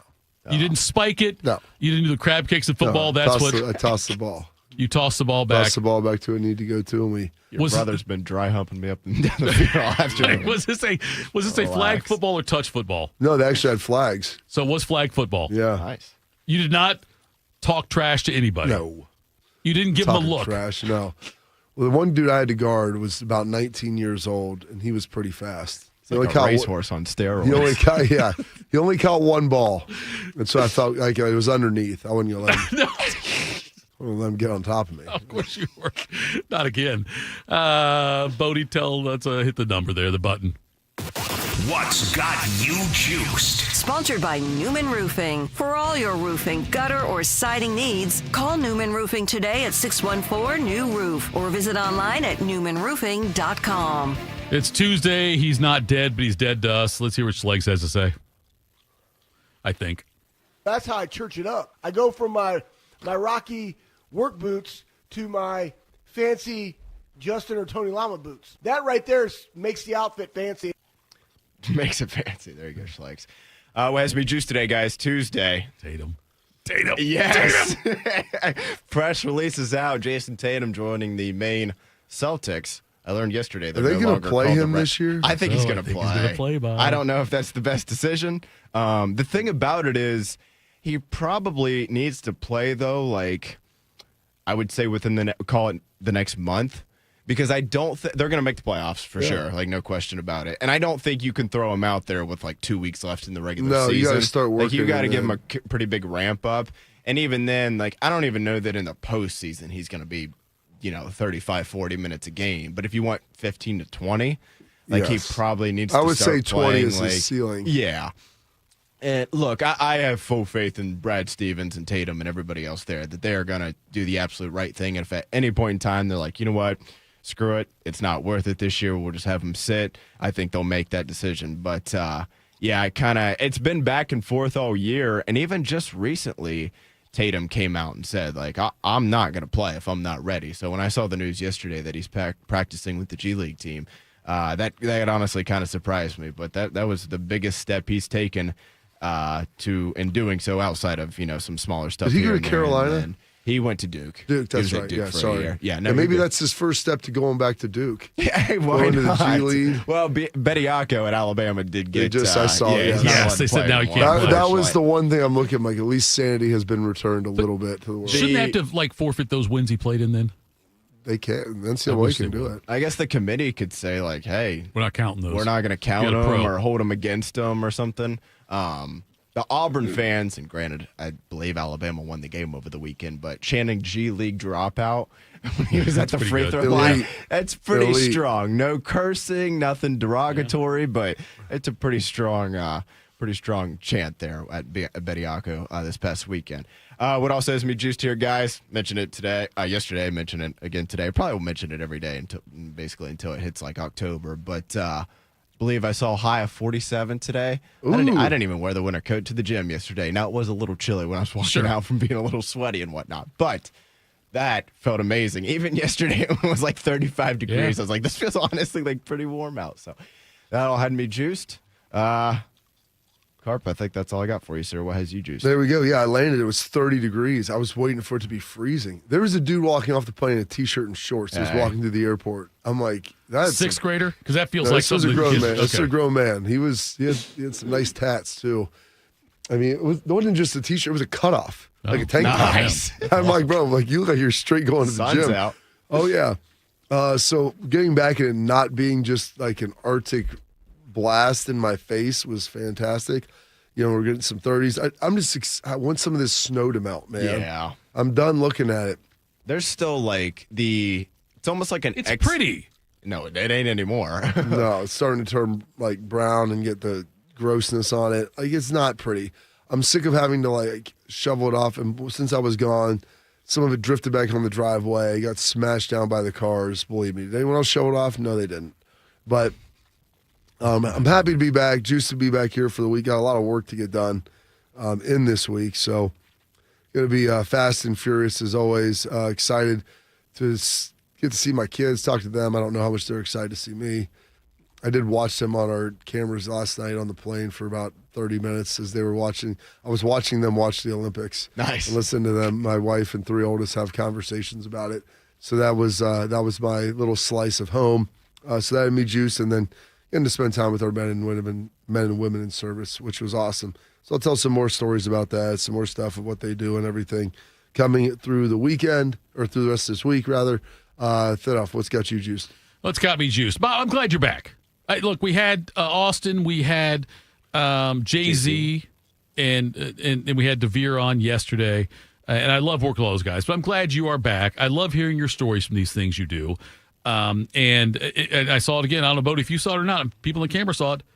Bobby started to get emotional again. We saw the tears start. We saw the eyes start to kind of well up a little bit. We did have some heavy hitters of what's got you juiced when you were gone, Carp. Yeah, Bob. Unfortunately, Tito lost his mom. Jay-Z had to put his dog down. Yeah, we started. Yeah, we started doing a disclaimer before what's got you juiced. That's rough. We would go around the room, Bob, and say, "Has anybody lost a dog, parent, or friend?" Because we wanted to make sure that because I hijacked what's got you juiced the day after my mom died, and I didn't tell these guys about it. Professionally, maybe it wasn't the right thing to do. I don't know, but like I said, guys, just so you know, for the content though. It wasn't for content, but also like I told us, I want to be a Bob, regular thanks show. for giving me one more show. Right, that's okay. So that's what I did. Yeah. Does that make it about me? Okay, let me ask you this. If I would have done that with you and Bodie, if I would have not told you guys what happened with my mom, and they came on and what's got you juiced, and I was giving props to my sister, was the whole part of it, because she took care of my mom so much down the stretch, which is, I can't believe you use sports phrase there's there. nothing in it down the stretch. Right, I know. Like in the final innings, on the back nine. No, well, anyway, all those different phrases. In this situation, she was like Tom against the Falcons on that last drive. Exactly what it was right there, yes. Well, he ain't helping out, so. Okay, so no, I'm not helping. I got to work. Anyway, though, Bob, so I'm saying, though, would you have said you made it about you to me, or would you have said... No, you can talk about that. Now, if you turn it and make it about you, which I feel like that may have been the case. Could have been. I mean, I wondered about that, Bob. Like, I literally, the night before, I'm sitting there thinking, do I tell Jay-Z and Bodie before the show? If they ask, how's it going, and you don't be like, well, it's a little tough, but my mom passed. Like, that's... Someone asks, how you doing? Like, I know, but... And you choose to omit that and then drop that on them later, then I would say yes. It's about me. Then it's about you. Right, that's fair. Mom died, Bob. Anyway, so what's got that's not what's got me juiced. I can't say that now. What's got me juiced? Like I said, Bob, I'm glad you're back. I'm glad the gang's back there. Looking forward to the Monday meeting here in a few minutes. Ooh. I know you are as well. Yeah. It should be a good time. Thank you to all the juicers today for chiming in. Thank you to Ryan Miller. Thank you to 10 TV's Jacob Reimer for joining us as well. Folks, we are back tomorrow. Austin Ward will join us at 7:20.